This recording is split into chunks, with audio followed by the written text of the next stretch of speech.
Regularly scheduled meeting is now called to order. We're going to have invocation. Pastor Stephen Harris is here today, and Pledge of Allegiance by Councilman Harrington. He's going to lead us. Let us pray.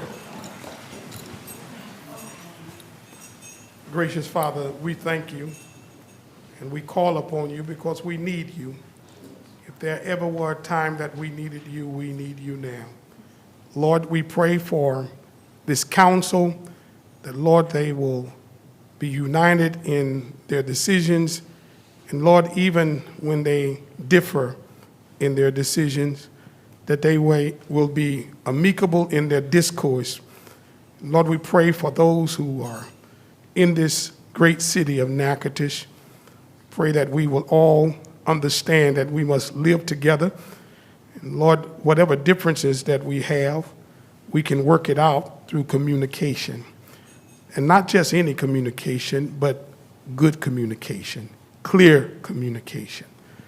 Lord, we pray for those who have been affected by this terrible virus. Lord, we call on you to breathe on us, because if you breathe, you'll blow all of this coronavirus or any other virus away. So we summons a divine intervention that you will take over this city. Lord, if you show up, we won't have gun violence.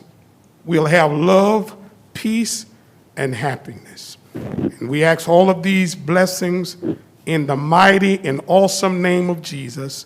Amen and amen. Amen. Please join me in the pledge. I pledge allegiance to the flag of the United States of America and to the republic for which it stands, one nation, under God, indivisible, with liberty and justice for all. All right, thank you, Pastor and Councilman, for that. We are now moving on to the reading and approval of the minutes from our August 9th, 2021 meeting. May I make a motion that we dispense with the reading of the minutes of August 9th, 2021, and ask for approval of same? I'll second. Okay, motion has been made and seconded to dispense with the reading of the minutes and to approve them. Any comments or questions, council, about that? Are there any public comments? All right, Ms. Stacy, roll call vote. Eli, Yes. Nelson, Yes. Smith, Yes. Harrington, Yes. PT, Yes. All right, that motion carries. Next, I'm going to ask that a member of council, if you will be so kind to do it, to offer an amendment to amend the agenda. I so move to amend the agenda to include line item number 6. I'll second. Okay, motion has been made and seconded. As you can see, this is to honor and to remember our councilwoman, Sylvia Morrow, who unfortunately transitioned over the weekend. Any other questions, comments, council, about that? Yes, I would just like to add, Ms. Morrow will greatly be missed in the Natchitoches community. She was a woman of great spirit. She did a lot of wonderful things in the community, although a lot of people may have not agreed with the things that she did and the way she went about doing it. And so often when you are a voiceful person, people don't like that. And that was the type of person that she was. She stood her ground. She was for what was right, what she felt was right, regardless of how anyone else felt. And she worked well in the community, put on a lot of programs, worked with a lot of organizations. And visiting her, it was just hard seeing her the way she was, remembering how vibrant she was in the community. She will be missed amongst, I'm sure, a lot of people here in this audience may have not agreed with a lot of things that she did, but I know she will be missed among many here in Natchitoches. Yeah. Before we have a few to speak, can we get a roll call vote on that? Eli, Yes. Nelson, Yes. Smith, Yes. Harrington, Yes. PT, Yes. All right, that motion carries. All right, I think we have a couple people that we've asked to give some remarks, 3 minutes or less, about our councilwoman who served, as it says here, City Council District 3 for 20 years. So that's a long time and certainly respectable time. I think Ms. Gwendolyn Hardison, yes, ma'am, will you come first and state your first and last name, please? And again, if you can keep your remarks. I know we can, Ms. Morrow certainly had a impact in this community all over, so we can talk about her for a long time. But if you would just keep your remarks to 3 minutes, please. Yes, ma'am. State your first and last name for us. I'm Gwendolyn Ann T. Hardison Davis. Mayor Williams, City Council, audience at large. I am honored to have been asked to speak on behalf of Ms. Morrow, one whom I knew very well, actually from childhood. We both grew up on the square, Jackson Square, the west side of town, in this area, across the tracks. She was on the front, and I was on the back. It's now called, when you live on a certain area across a line, you're on the front of the square, and then nearer the bypass, it's called the back of the square, which is where we lived. But we did go to the same elementary school, which was Central, and we went to the same high school, Central High School. Some of the same teachers we did have also. And there was one in particular, one who was in 6th grade. We both traveled through Himes Baptiste, who was also my uncle and a former, as I said, 6th grade teacher. Everyone called me by my middle name, which is Faye, and she said to me one day, Faye, Mr. Baptiste said I was acting like a hoodlum, and I didn't want to be a hoodlum. She said, so she straightened up. Didn't mind a physical fight, but didn't want to be a hoodlum either. She graduated from Central, attended several universities, and she did receive a degree from Baptist Christian. She also worked in the elementary school where I worked many years ago. It's now LP Vaughn, but it was then North Natchitoches Elementary. She also taught as a special education teacher at Lakeview High School. She loved colorful objects on the walls to get their attention, and she was an excellent, excellent teacher. Sylvia especially loved a lot of activities with children. She worked with the Brownie Scouts when we were at the elementary school. She worked with the boys who played the drums. She had her own little form, a little cadet or cadence with them. They did little cadences and they marched in the parades. But one thing that was most admirable about her was that she sought funds to fix them up, to dress them, to, as we say in our culture in that era, to represent. And they looked really good because she put her all into them. It is my understanding that Ms. Jeanette Eton, an older person who lived on Payne Street, according to Reverend Leo Walker, prophesied in her early years that she, Ms. Morrow, would one day lead her people, and that she did through this city council in making her bid for city councilwoman. And by the way, I know that you know this part of the history. She was the first female councilwoman in our city's 200th year and history, and the first black female councilwoman, something to be revered. She served District 3 well. She dug deep into subject agenda items prior to meetings. She studied. She looked closely at that which was to be presented, and she made sure she wanted to represent us without disparities, without partialities or inequities. She also ensured that we, at opportune times, packed the house, as she called it. When there was something she really needed a backing with, she called us. She knocked on our doors. She visited us in our communities regularly. I went once or twice with her to campaign. She went campaigning all over her district several times. And when she'd get there, she'd use the very vernacular, hey girl, I need your vote. And they would all say, yes ma'am. They appreciated her making that appearance to the houses, to the homes. She mingled, I just recently found out too, with the guys on the block.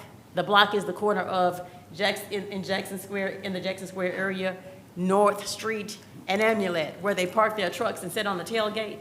She visited with them. She talked to them. She was interested in what they did and what they were concerned about. They have great ideas too, and I'm sure she brought many to the table.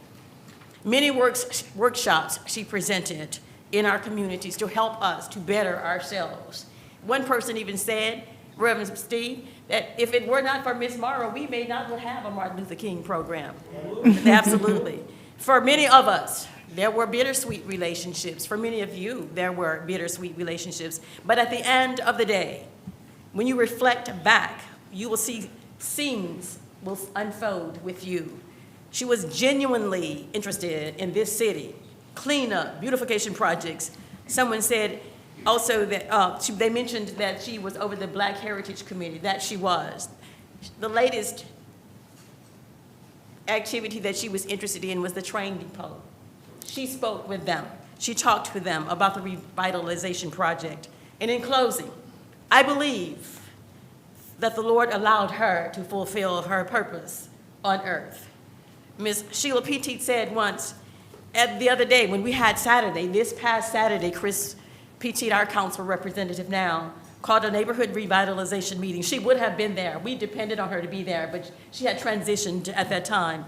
And Sheila said to me, I was about to whip Chris one day, and Ms. Morrow saw me, and she said, yeah, get him now, because that'll keep him out of jail. She did say that, and she believed in children. She supported children. I have little ones, great nieces, and they have cried, they have shed tears about her. She was very interested in all of our youth, our little ones also. And lastly, Ms. Morrow was a fighter in more ways than one.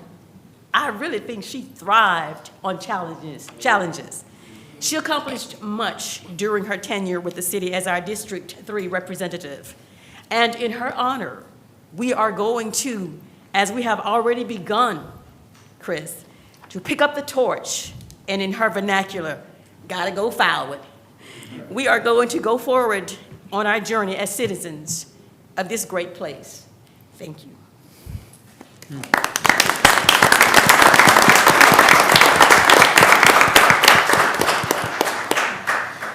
Well stated, Ms. Gwendolyn. Thank you so much for those wonderful remarks about a councilwoman. I think also we asked Ms. Precious Barber as well.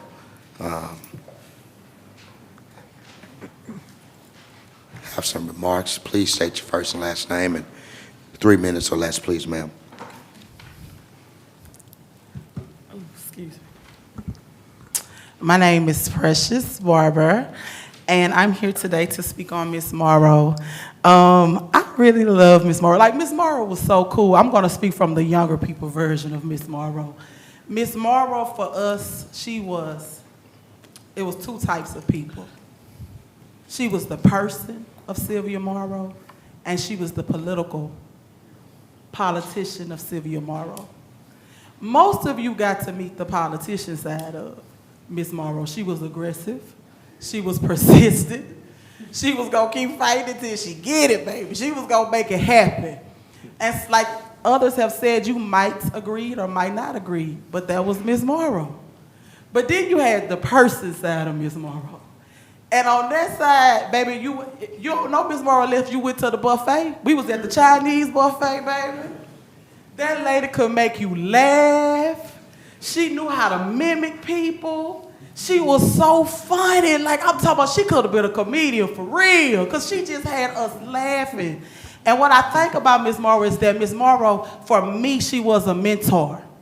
She didn't tell me what to do, but she showed me the political game. She showed me how to live it. She showed me how to gracefully do it. I started with Miss Morrow when I started daycare. That's how long I've been knowing her. I came back from Southern University not knowing what I wanted to do. But as I got to know Miss Morrow, she inspired me. She didn't really have to say much. She'll just be like, come to this meeting. Come over here. Come there. Come there. If you really know Miss Morrow, you gonna come somewhere. And so that's what she did. She was the type of person, you gonna get into it with her, and if you really love her, she gonna be back in your face tomorrow. You gonna be mad at her today, and tomorrow she gonna make you love her. That's how she was. But the thing about it is that you had to be able to receive her. It was up to you. You either took it personal or it was just business. And that's what I loved about her. I loved about her because she was a mentor for young black women. She was gonna make sure we was graceful. Oh no, you weren't coming there looking like no anything. You make sure you had your makeup right, your stockings, your shoes. Everything was gonna look good when dealing with Miss Morrow. Ms. Morrow was going to give you an opportunity as a black woman. When she would have events, when no one else wanted to take a chance with me, she would say, Precious, you sit out here and you take the money as it come in and you let them know that if they ain't got it, they can't come in. And she would just be, that was just Ms. Morrow. That was her persons of her. And one thing I can say about Ms. Morrow is that she was bold, persistent, diligent, graceful, fashionable. She was a businesswoman. She owned 2 daycares. A mother of Zion for those who were willing to learn from her. A strategist, and as Ms. Faye said, a fighter. I will always be grateful for the service of Ms. Morrow. I will always be grateful for what she allowed us as younger black women to see. As I stated, you might not always agree, but if you paid attention and you sat under her long enough, I'm telling you, you're going to learn something. And I thank her for the experiences. Because of her, I was able to make it to Baton Rouge, and I was able to help a young lady, or I call her young. We were able to expand Medicaid expansion within the state of Louisiana that helps over 500,000 people. It was because of Ms. Morrow to tell me to come get on the bus that I not only attended this event, but I became a speaker, I marched, I got on radios. All of this was because of Ms. Morrow. I went to college and graduated out of child development. Because why? Being in her daycare, she taught me that you should love and protect children. So it's because of Ms. Morrow. I can't lie to nobody. I stand here because of her example. And if it wasn't for her example, I don't know where I'd be. Because right now, I can get into it with any one of y'all. But tomorrow, I'm like, hey, how you doing? Because at the end of the day, it's about business. And it's about the true love of God. And when you really love somebody, that other little stuff don't even matter. It's just about loving and just doing what you got to do. And that's what Ms. Morrow showed us as young women, that you do what you got to do. No matter if nobody supports you or not, you keep moving. You strive out of poverty into a place of success, and you never give up. Hey. And before we do a moment of silence real quick in Councilwoman Ms. Morrow's honor, just, again, didn't get to talk to him beforehand, but Councilman Harrington and Councilman Nielsen, you all actually served on the council with her, so I didn't know if one of you want to kind of speak. I'll speak. I served with her for 4 years, and funny enough, before that, back in 2002, I was on the mayor's youth council. It doesn't exist anymore, but it was where students in high school form a semi-government, and I got to know her all the way back then too. And so it was funny when serving on city council to be sitting next to her, and got to know her really well in that aspect. And one thing I can say about Ms. Morrow is I learned a lot from her. I learned how she works so hard and so diligently for her people and her district and everyone across the city. Yet again, everyone says you may not agree with everything she did, but one thing you have to agree on is she worked hard. And she would she'd come to my office every week before the city council meeting. Every single week she'd come in and sit down with me, and she'd talk about issues that she has and things she needs help with in her district, and then she would ask me what I need help with in my district, what do I think people need, I'm not just talking about things that are coming up on the agenda. I'm talking about she would come and say, do you know anyone in your district that needs help with their utility bills, for instance? Do you know anyone who needs air conditioning, who needs a fan, et cetera, et cetera? She's looking to help people all over the city. And like I said, she worked so hard. I had to step up my game watching her, because I was like, just seeing how hard she works, it makes you realize you got to step it up. We're here elected to help not just our district, but the city as a whole. I learned a lot of that from her. I think we can all learn a lot of that from Ms. Morrow, and she's going to be greatly missed. I'm going to miss those twice-a-month meetings with her in my office, and yeah. Mayor, I served probably 2.5 terms with her, and we started off very rocky, as most people know. But by the time it was over with, I know annually I would rush through the national night outs in my area, go speak, go make sure all my neighborhoods were good, and then I'd go up to the MLK gym and help serve pizza or hot dogs or whatever she needed. So over the years, I learned that it's, her compassion for the citizens of Natchitoches went beyond just the people in District 3. She truly loved everybody, and we didn't always get along. She never learned to pronounce my name right. She always called me Councilman Neeson. But, the memories are fond. We did battle, but we also helped each other, and we worked on a lot of different projects. And I'm very, very thankful for the opportunity that I had to serve with her. Thank you all for your words in memory of Ms. Morrow. City is going to have a resolution presented at the funeral, and we're going to formalize that into a proclamation at our next meeting, which is going to be September 13th. Now I'm going to ask everybody to stand for a moment of silence in her honor, and then we'll move forward.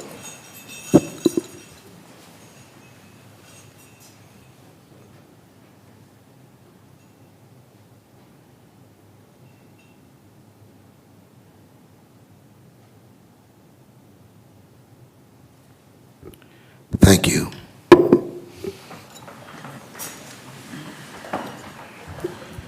Next item on the agenda is special recognition, and it's, I want the Councilwoman at large to take this picture with me and the family.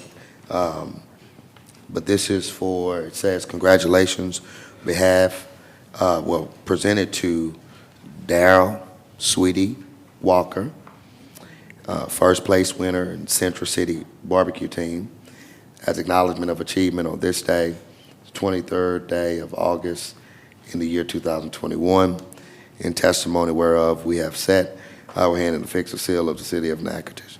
All right, and so, Mr. Walker, we just want to say we're really proud of your accomplishments and achievements. Somebody did tell me they're a little disappointed that you didn't bring some of that food with you on today.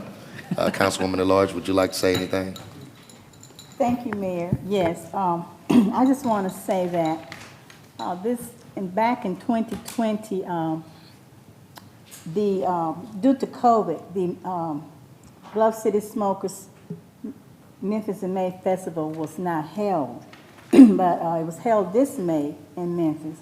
And one of our own, Daryl Sweetie Walk, as we call him, was part of the New Orleans barbecue team, Master Chef James Cruz.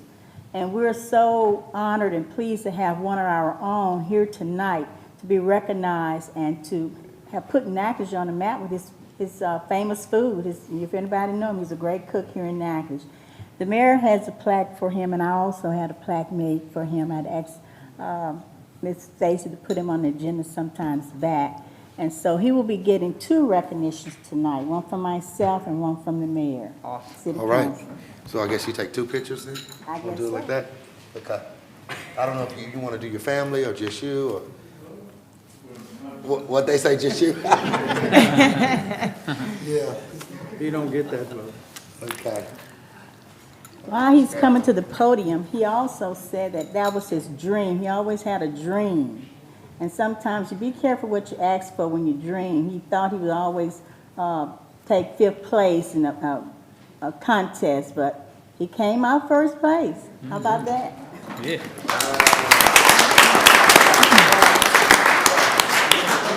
You got some brief remarks you want to share, or what? I'd just like to thank the citizens of Just tell us your first and last name, just for the record. Daryl Walker.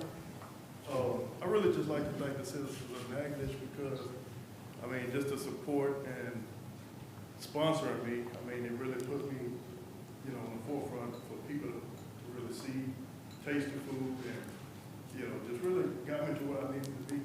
And I'm forever grateful to the people of Natchitoches.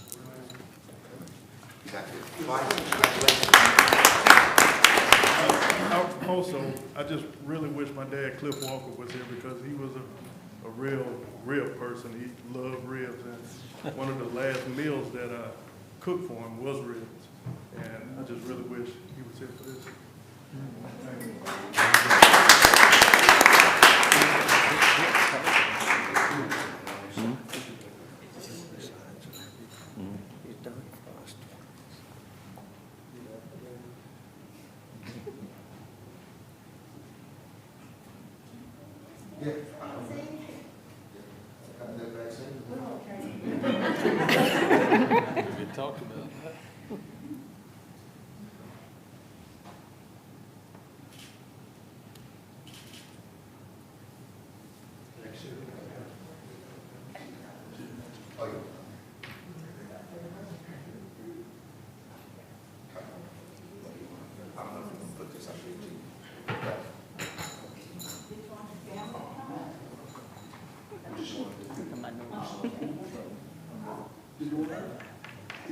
Okay, this is being presented to Mr. Darrell Walker, Darrell Sweet Walker.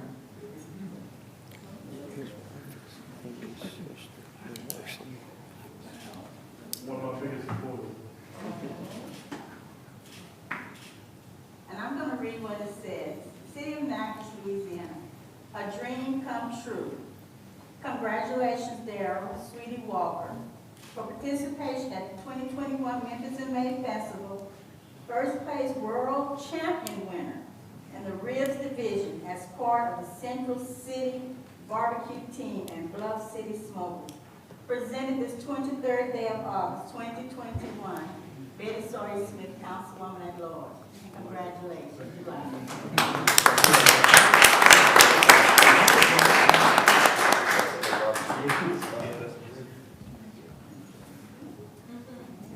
Thank you. All right.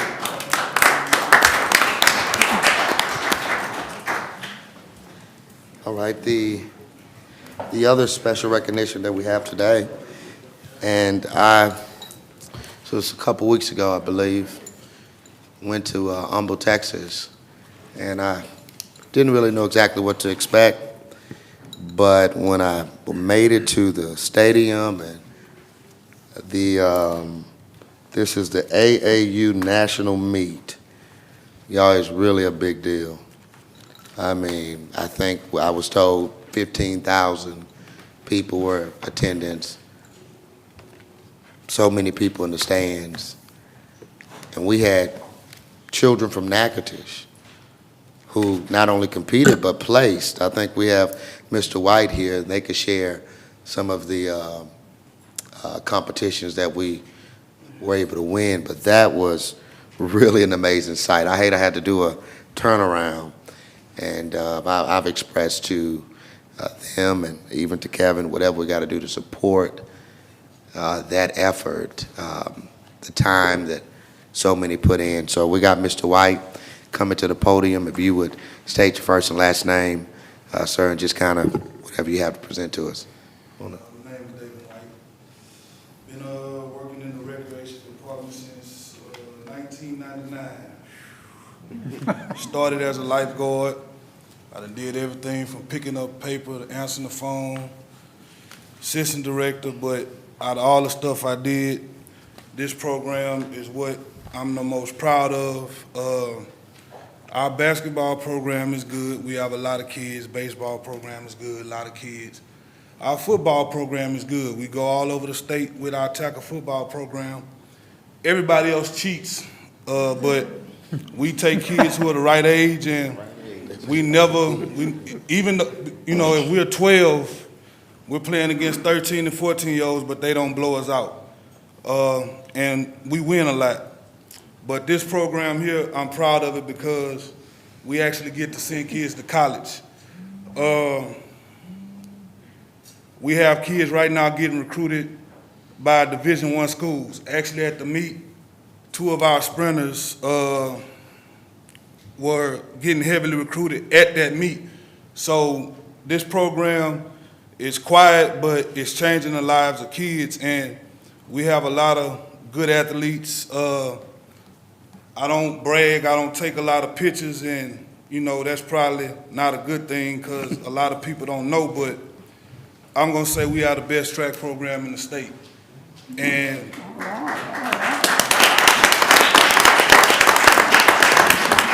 that's not my opinion. You can go online to athletic.net, USATF, which is the same track programs that sends the American sprinters to the Olympics, and our kids have records on here. So when they place these records at 9, 10 years old, these records are on the internet with a national organization. So they're actually getting recruited from 7, 8 years old. A coach can follow them every year and see what they're doing. We have a couple of sprinters who every time they run, no matter where we at, they stop the meet so everybody can watch them run from Natchitoches. I want the kids to come up and, you know, say their own name, but I will tell you, we had 13 go due to COVID. We usually take anywhere from 20 to 30 kids to the national meet, the AAU or the USATF National Junior Olympics, but this year due to COVID, we only took 13. I say only, but that still was tops in the state. We had Ava Moses, she went in long jump, actually should have probably went in 3 events, but down in Hammond, it rained and they left early to beat the weather. But remember that name, she's probably gonna be one of the top 3 female athletes to ever come through Natchitoches. And I promise you, I'm not just saying this stuff, like there's numbers to prove it. She's that good. Isabella Clark went in the shot put. Jada Johnson is another young lady. You'll hear her name a lot in the future. She went in 3 events, the 200, the 400, and long jump. Kimberly Kane, who's at Natchitoches Central, she went in long jump, and actually at the regional meet, we just told her to run the 400. I signed her up. You're gonna run it, I don't care what you say. We pushed her to run it. And she qualified to go to the Junior Olympics. She just went out there and ran it and qualified. Antonio Brown, another young man, he's I think about 3, 4 time All-American. He's getting recruited. He just made it to the 10th grade. He went in the discus and the shot put. We have Braylon Dumars, who went to Oregon to run this summer, has the fastest time in the state. He went in the 200 and the 400 meter dash. He'll be running Division I college track. You'll see him on TV. Demarion Sal, he went in the long jump and the triple jump. Derek Sal, his younger brother, he went in the shot put. Jaden Johnson went in the javelin. Joe Durden went in the 1500 meter.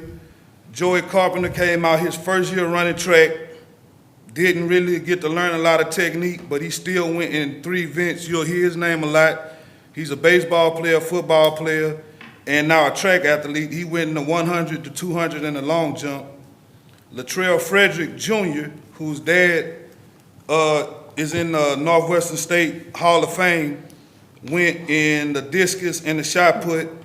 And Marquez Stevenson, who at this meet, he PR'd in every event he ran.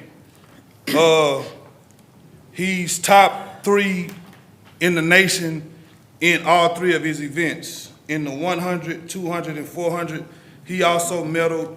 Ava medaled, she won a silver medal. I'm talking too much, I'll let the kids come up and introduce themselves, and if y'all have some questions for them, y'all can ask them. Wow. Come on up, kiddos. Oh, you hear the medals on somebody. I like that. Got a little bling bling. He heavy. Hey, we may have, hey, Mr. White, can you, oh, okay, they go. Just state your first and last name, please. I'm Joey Carpenter.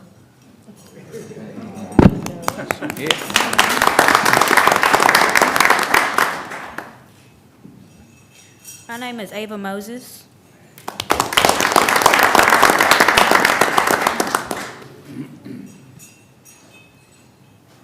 My name is Antonio Brown.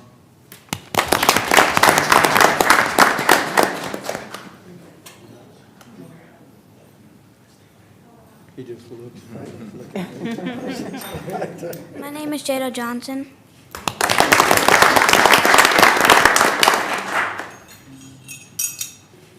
My name is Jaden Johnson.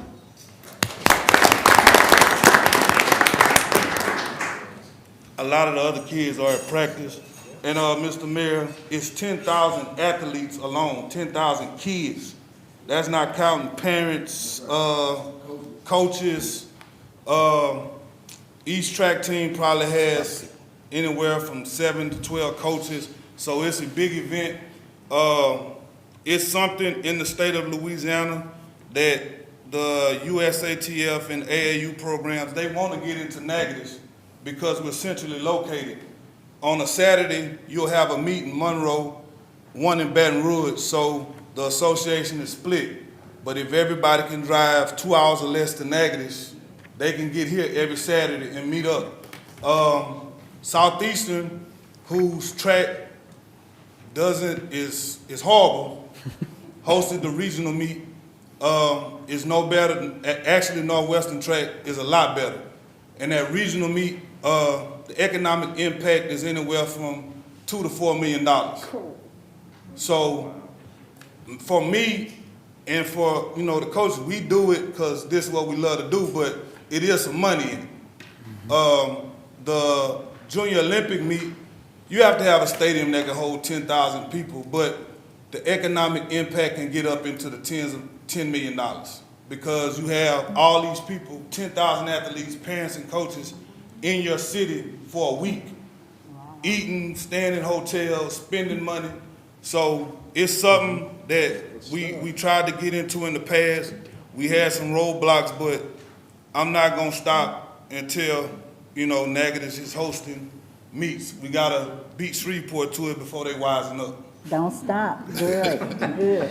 Well, look, Good to just hear. congrats to everybody. Thanks to all the parents and coaches for just unbelievably hard work. And it is, as I said earlier, it is really a sight to see. So many kids everywhere. They're on the big screen and really amazing. So, no, I believe you, and I want to do whatever's in my power to do, Mr. White and others. And I talked to Coach at the back as well, who had the same message saying that we need to try to get this here. Maybe not the Nationals we're saying, but one of them we could have right here, and that'd be great for our city. Yeah. Okay, look, we'd like to, if we can get, I guess, certainly our athletes to come up, Mr. White, Coach Warner as well. We could snap a quick little picture. He's got a bunch of assistant coaches, Mayor. Assistant coaches too? Come Okay. on. Y'all come on. I'll Let's leave take that alone. a quick little picture. Assistant coaches, come on up, he said.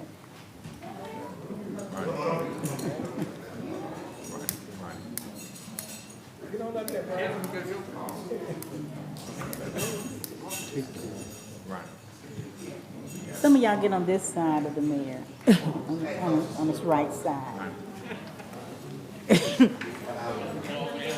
Mayor, get in the middle. Right. Right. What you need? Shout out to my parents too. We have some great parents like Ms. Johnson that they really pitch in because there's a lot going on at the track meet. Different events going on. They help us out a lot. I'm sorry. Let me get this to y'all. Yeah, put your mask down just for a second. Oh, Mayor, maybe a little bit. Everybody ready? 1, 2, 3.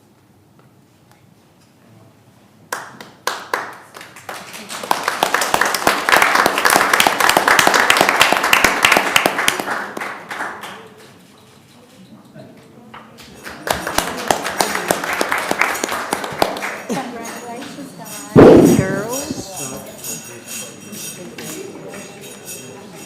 Devin, see you at work tomorrow. Oh, thank you, Miss. I didn't know they were still doing that. Let's see here. All right, thank y'all once again. Okay, moving on to, under the ordinance, we've got number 42, and that's Councilman PT. Thank you, Mayor Williams. Ordinance number 42 of 2021, an ordinance authorizing the mayor of the city of Natchitoches, Ronnie Williams, to execute a lease in favor of the Louisiana Agricultural Finance Agency of that property located in the Natchitoches Regional Airport, described as Lot 10, and further provide for advertising of the lease and effective date. I so move that ordinance number 42 of 2021 be adopted. I second. All right, any, council, any questions or comments about this piece? Any public comments about ordinance number 42? All right, seeing none, roll call vote, Ms. Stacy. Eli, Yes. Nielsen, Yes. Smith, Yes. Harrington. Yes. PT. Yes. All right, that motion carries. Moving on to the next item on the agenda, and it is item number 72 for resolutions, and that's Councilwoman Washington Eli. Thank you, Mayor. Ordinance number 072, the resolution authorizing the mayor to approve the capital improvement plan, CIP, for the financial assistance from the state of Louisiana, DOTD, Division of Aviation. Aviation. I know, aviation for the Natchitoches Regional Natchitoches Regional Airport. Thank you. I move to adopt resolution number 072. A second. All right, motion has been made and seconded to adopt this resolution. Comments, council? All right, any public comments? Okay, seeing none, roll call vote. Eli, Yes. Nielsen, Yes. Smith, Yes. Harrington. Yes. PT. Yes. All right, that motion carries.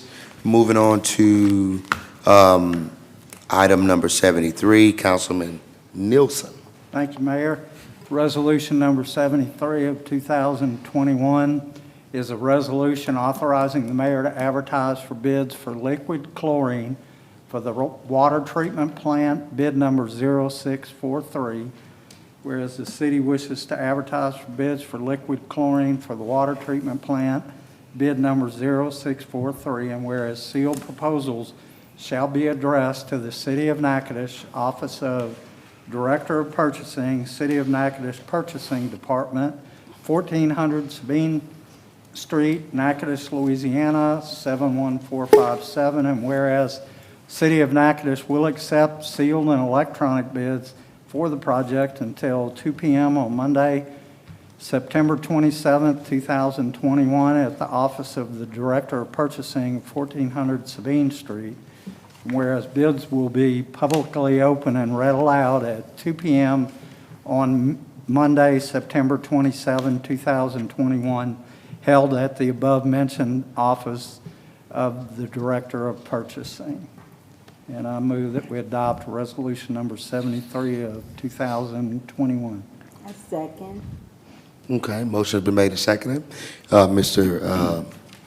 Anderson, you want to give us a short on this? I know you've explained it before, but those who have never seen this piece, can you tell us what it's about? Yes, liquid chlorine is used at the water plant to sanitize the water prior to it leaving the plant, heading out into the system. It's just something we have to, we can't get long-term bids on chemicals just because they're so volatile. So it's just something we have to do. Ed, how often do we do chlorine? Every 6 months, I think? Or? This one is a year. It's the Yeah. caustic soda that we do Okay. every 6 months. So it sounds like something we need to produce safe drinking water for everybody. Okay? Council, you got any questions or comments? All right, what about public comments or questions? Okay, seeing none. Ms. Stacy, roll call vote. Eli, Yes. Nielsen, Yes. Smith, Yes. Harrington. Yes. PT. Yes. All right. Item number 74 is Councilwoman at-large Smith. Thank you, Mayor. Final resolution, 074 of 2021, a resolution authorizing the mayor to advertise for bids for caustic soda for the water treatment plant. Whereas the city wishes to advertise for bids for caustic soda for the water treatment plant, bid number 0642. And whereas sealed proposals shall be addressed to the city of Natchitoches, Office of Director of Purchasing, located at 1400 Sabine Street, Natchitoches, Louisiana.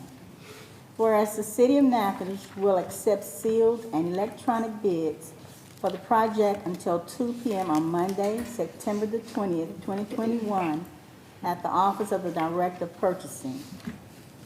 Whereas bids will be publicly opened and read aloud at 2 p.m. on Monday, September 20th, 2021, which will be held at the mentioned Office of the Director of Purchasing.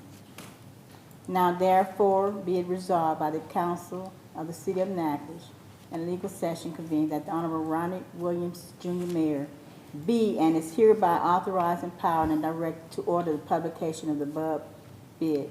And may I so move for the approval of this? Second. All right, motion was made and seconded. Okay, this is caustic soda this time, Matt. Yes, Mayor, caustic soda is used to adjust pH. Oh, the pH, that's right. Yeah, just Yeah, the yeah. pH before it leaves the plant. Yeah, and this is the one that Ed said is every 6 months, right? Twice a year we have to do it, okay? Council, you got any questions or comments about this? Any public comments on resolution number 74? Okay, seeing none, roll call vote. Ms. Tyson? Eli, Yes. Nelson, Yes. Smith, Yes. Harrington, Yes. PT, Yes. All right, moving on, that motion carries. Moving on to resolution number 75, that's Councilman Harrington. Resolution number 75 of 2021, a resolution approving a temporary site license with a new singular wireless PCS and authorizing the mayor of the city of Natchitoches, Ronnie Williams, Jr., to execute same on behalf of the city of Natchitoches, Louisiana. And this will allow Singular to temporarily locate communications, transmitting, and receiving equipment on property of the city of Natchitoches. And the agreement would provide for improved communications for citizens of and visitors to the city during a period of increased tourism from November 5th, 2021 through January 15th, 2022. I move to adopt resolution number 75 of 2021. Second. All right, Steve, I feel like, is this something you can explain? Okay, no, it just, what it seems like is something, who's that? Mayor, you want me, that's going to be It's gonna Randy be and Ed? Okay, yeah. man, I thought we were gonna get Steve to talk, okay? All right, go ahead, Ed. this is something that we've been doing for many years now, and this is for Verizon. It also affects city phones, but during the Christmas time of the season, mainly like Christmas Festival weekend and the other weekends, there's so much traffic, cell traffic for Verizon customers, you get busy signals a lot of the times for most of the day during the Christmas Festival weekends. So Verizon recognizes this problem. This is a temporary satellite. Some of you may have actually noticed it.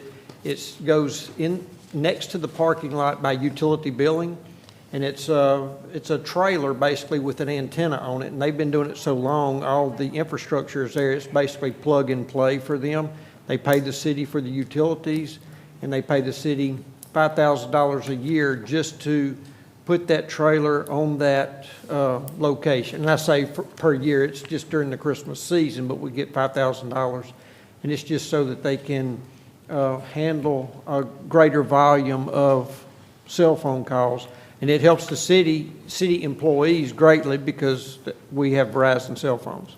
So it's a big benefit for us too. Yeah, a lot of people here, drains, everything, so I can understand that. Council, you got any questions or comments about this? I think it's great. So many times I have tried to use the phone during the Christmas holidays, festival weekend, and it's horrible to get connection. So that's great. Ed, you said this is something that happens every year, right? We've been doing this every year for, I'm almost scared to guess, but I'd say 8 to 10 years. Yeah. And we don't have to do anything. It's no effort, no work on us. Everybody knows the routine. They just show up right before Christmas, plug in, we'll activate the utility account for the electricity, and it's done. Okay. All right. Any public? Do we ask about public comments, questions? All right. Seeing none. Roll call vote. Eli, Yes. Nelson, Yes. Smith, Yes. Harrington. Yes. PT. Yes. All right, that motion carries. Moving on to resolution number 76, Councilman PT. Thank you, Mayor. Resolution number 76 of 2021, a resolution confirming the mayor's appointment for chief of police for the city of Natchitoches. Whereas Section 4.04 of the Home Rule Charter provides that the head of the police department shall be the police chief, who shall be appointed by the mayor, subject to confirmation by the council.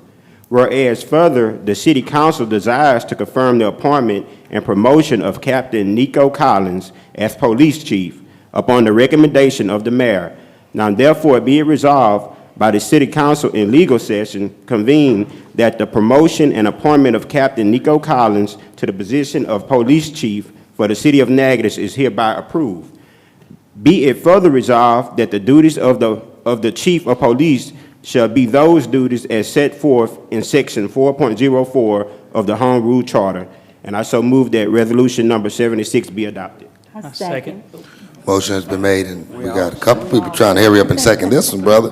All right, just for, I guess, point of information, Councilman Nikeo. All right, yeah. Nah, it's cool. It's cool. Oh, it's cool. Nikeo Collins. And I'm sorry, sir, we left off the senior, so, but Nikeo Collins, senior, interim captain. All right, and before we allow any questions or comments, I'd just like for our captain to address, kind of let, I think a few of us know him, but just however you want to introduce yourself and kind of tell us about you, sir.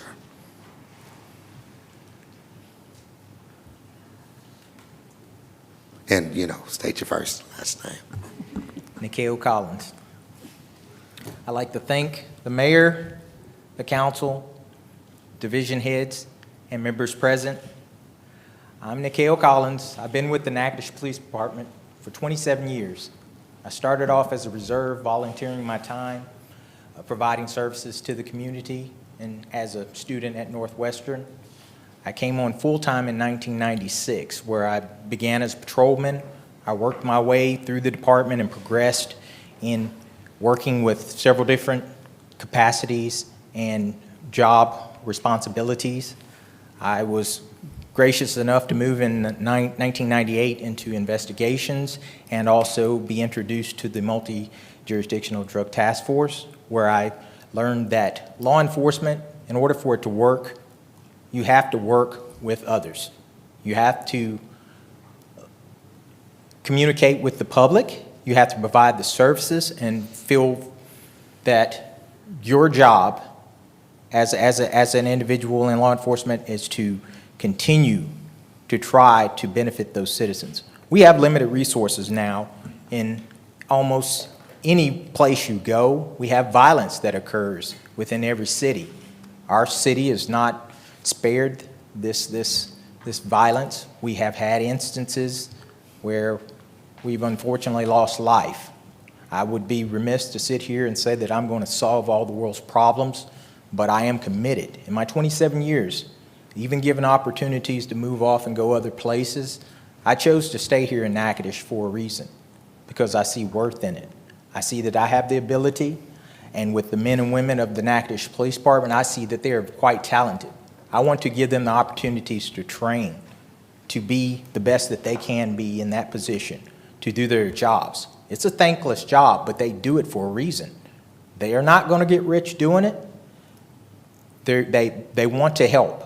Of course, now with the reform acts that are in place, which are much needed, I feel that because of the fact that I've been in the positions I have and been able to see from the different aspects, dealing with the criminal aspect, dealing with the community. I've served on boards, I've served in the community as board of directors with the Boys and Girls Club. I know that there's benefits there to helping youth move forward, learn skills, to keep them off the streets, teach them a positive direction. I support that as law enforcement. All too often, law officials or individuals in the community, they see law enforcement as a negative. because we arrest people. We put them in jails. That's where they see us. That's how they interact. As chief of police, my number one goal is to make sure that that stereotype, that mindset is broken. You always see the term to protect and serve. All too often, we tend to forget these have a bearing. They have a meaning. Our job is protection, to make sure people stay safe. Sometimes we need help in order to do that. We need to be those individuals and work with those agencies in different departments, different agencies on a state level, federal level, local level. We need to ask for that help. We need to reach out to the community members, the civic leaders, the community leaders, and ask what problems are they having. We can't go and sit in our walled up area and just hope that everything works out. It's not. We've got to ask for that help, and I know there's issues there with trust, and the only way we can, trust is hard to build but very easy to lose. And we have to reestablish that. We have to make sure that our personnel are trained to a level where they're beyond reproach. I want to make sure that I'll seek the revenue and the technology that's there to help improve, reduce waste, and excessive fees and run over, to allow for our job to do something efficiently, for our officers to be able to get out there and do it safely, to provide them the equipment, to provide them, hopefully, the pay. I know that's a sensitive area, but we've got to pay our officers to keep them. We see them, it's a revolving door. I know that takes work, but I also want to motivate those officers to stay here by giving them opportunities. Sometimes just the actual attaboy is sufficient enough to keep some of those officers. And unfortunately, that may not have happened in the past, but as the new chief of police, if I am approved today, that is one of my commitments, to be in the community, to provide for my law enforcement officers, to work with other agencies, to form partnerships, to make sure we're utilizing the resources effectively. There's no reason why we should go spend hundreds of thousands of dollars on equipment or training when we may have an agency right next to us that's available to provide that for us. That saves the city money and allows us to use that resources on something else that could benefit our citizens. And I say citizens, I include the parish of Natchitoches as well, because us being the seat of Natchitoches, we have a lot of people that come here. We have the university. So we service a lot of people. And I want to make sure that Natchitoches is a place that they can come, they know they're safe, it's a place to come and live, and that we also attract people from outside to come and want to work for our department. So, and having said that, I once again appreciate you for having me here and your consideration. And I'm open for any questions. Wow. I'll just say this. Nikeo is a Captain Collins. It's a very impressive individual. Well-versed law enforcement, outstanding person. I mean, he just presented a case on his own. But I would say this, because Councilwoman at Large and I, we both, interview panel. And one thing he said, and we're going to, if council approves, of course, he stays with the department, but he'll be chief. But $1,040,000 in grant money. $497.80. Just to be exact. That's what he got for us in grant money. So we appreciate your service, sir. And I don't know if the council has some questions or comments that they'd like to propose to you. Okay, welcome. Congratulations. You did a Nikeo, great job. it's great to see you where you are standing right now. It's been fun to watch you grow, and always nice to promote from within.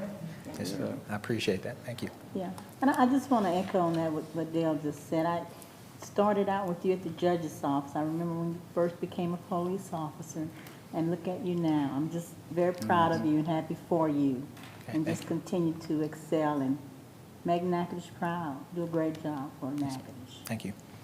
And it's been a pleasure to get to know you this past year. I'm excited to see you here, and I say let's vote and get this going. Well, we gotta do public comments. So, are there any public comments? Yes, Could you give us a couple of sentences about that grant? Yeah, we can. oh, it's That was- been many, yeah. That was cumulative. Within the years that I've been there at the department, I've actually written and actually was project director on over 49 grants. The cumulative total was $1,040,497.80. Don't stop. 80 cents. You can't. And of course, this is money that directly benefited the Natchitoches Police Department.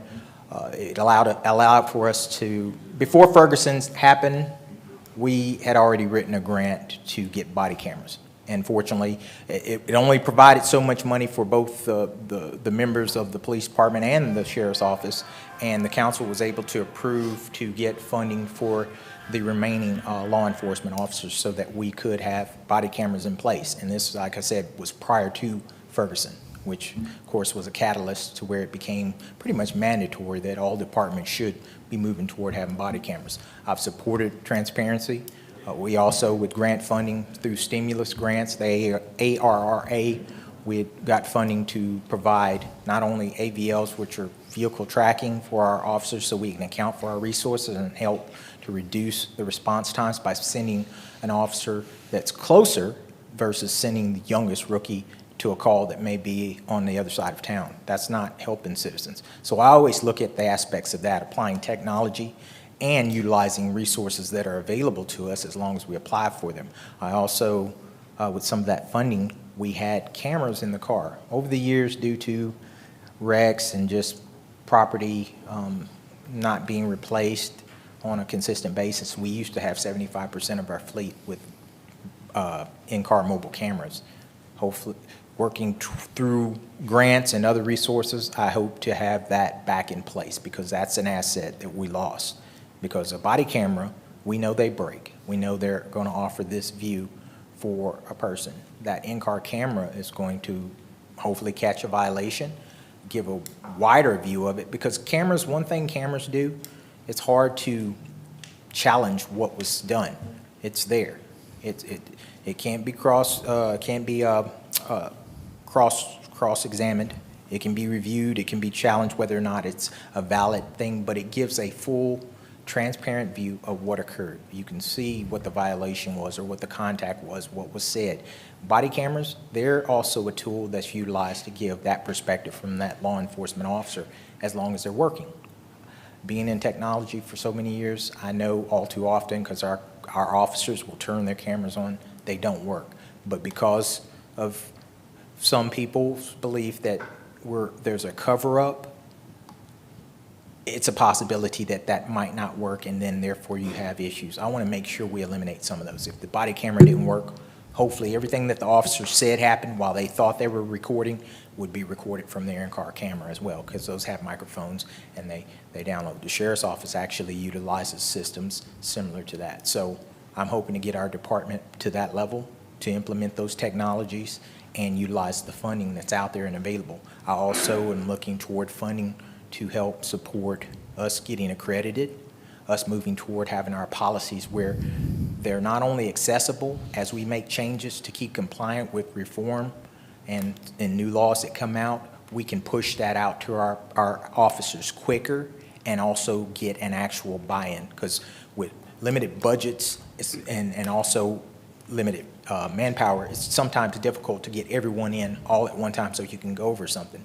By utilizing technology, we'll be able to push out the information quicker, get confirmation that everyone understands that, hey, a chokehold's not authorized. You can only use it under this condition. That way, it'll help speed up our process and compliance.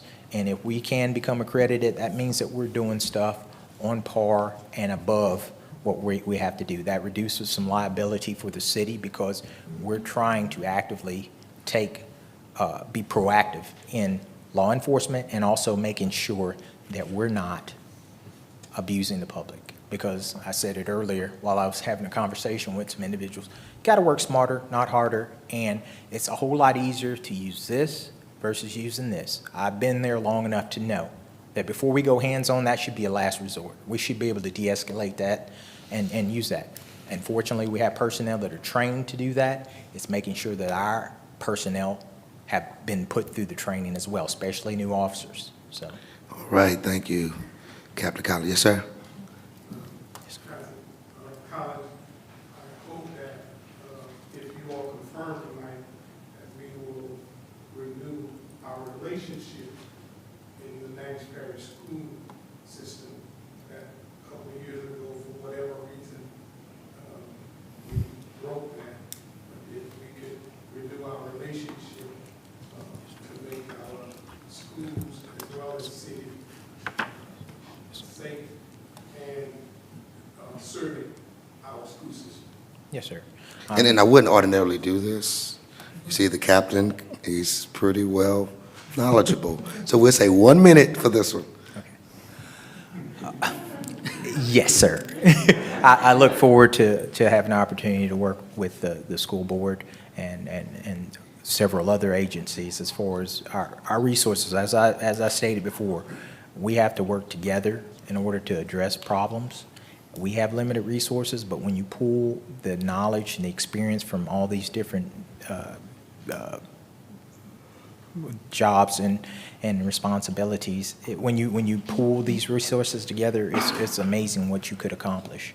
So I look forward to the challenge. I look forward to working with these organizations that we have somehow lost the connection with, or at least improve our current relationships.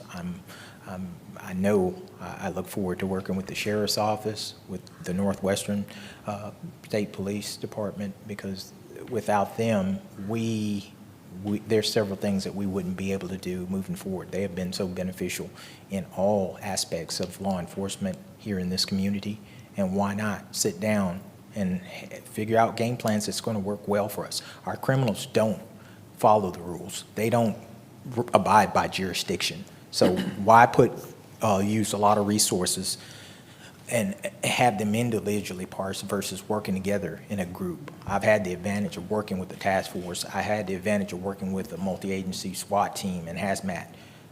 I know it works, and it's beneficial to all. Pride has to go to the wayside. There's always someone who wants to be the person in charge or get notoriety. I'm all about us all, not just me, not just my department. It's about all. I take pride in my department. I've been there almost, I'm working on 30 coming up. I try to make it, but I take pride in it, but I also know that we have to work with others and to continue moving forward. Thank you, Captain. All right, and thank you for the public comments.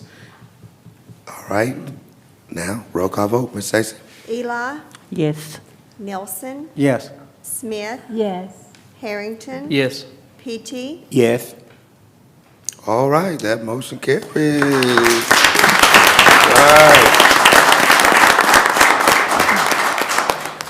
Am I at liberty to say a tentative date for inauguration? I think we said next Wednesday. Is that right, Mrs. Collins, who has a great law enforcement career in her own right? Is it next Wednesday at 11? What was that? September 1st on 11, next Wednesday at 11. And I forgot, for those who don't know, this is my wife, Laquita Collins. We just recently celebrated 10 years. I've known this lady 23 years of my life. She's the Director of Communication for the Sheriff's Office. So I owe a lot to her because she's kept me grounded and kept me focused, and she gets to deal with me and help those days that are rough. I appreciate that, and she's going to take on just as much responsibility, me coming to chief. Thank you so much. Congratulations, sir. Congratulations. Yes, sir? He needs to remember that he's way over his head. All right, awesome job. Now we're moving on to resolution number 77, Councilman Nielsen. Thank you, Mayor. Resolution number 77 of 2021, excuse me, a resolution authorizing Mayor Ronnie Williams, Jr. to hire Carollo Engineers, Maven Engineering LLC, EJES Incorporated, and Schuler Consulting Company for grant application submitted to the Louisiana Division of Administration for funding under Water Sector Program.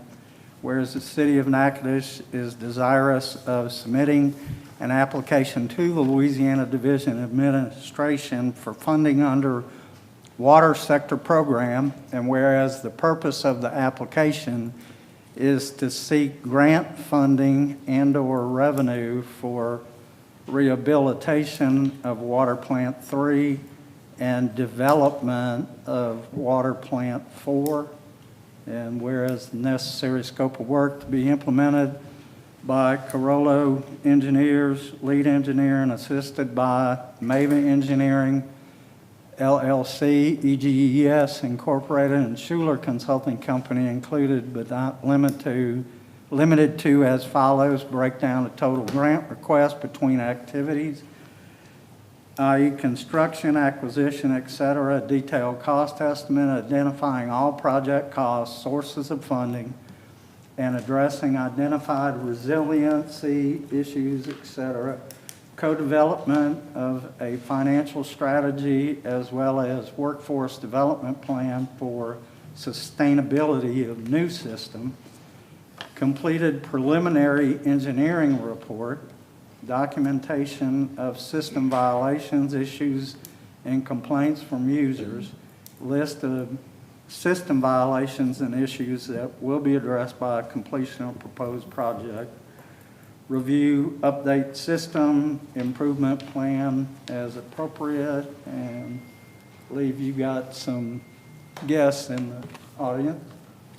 Yeah, we do. We have Mr. Paul from Corolla. We've got Mr. Edwin and also Mr. Victor Winston as well. If you three maybe want to, or one of you, however you want to do it, I don't know who's the spokesman, but want to address in terms of what this work is going to entail. And if whoever it is, you can come to the podium, state your first and last name, and yeah. Hmm?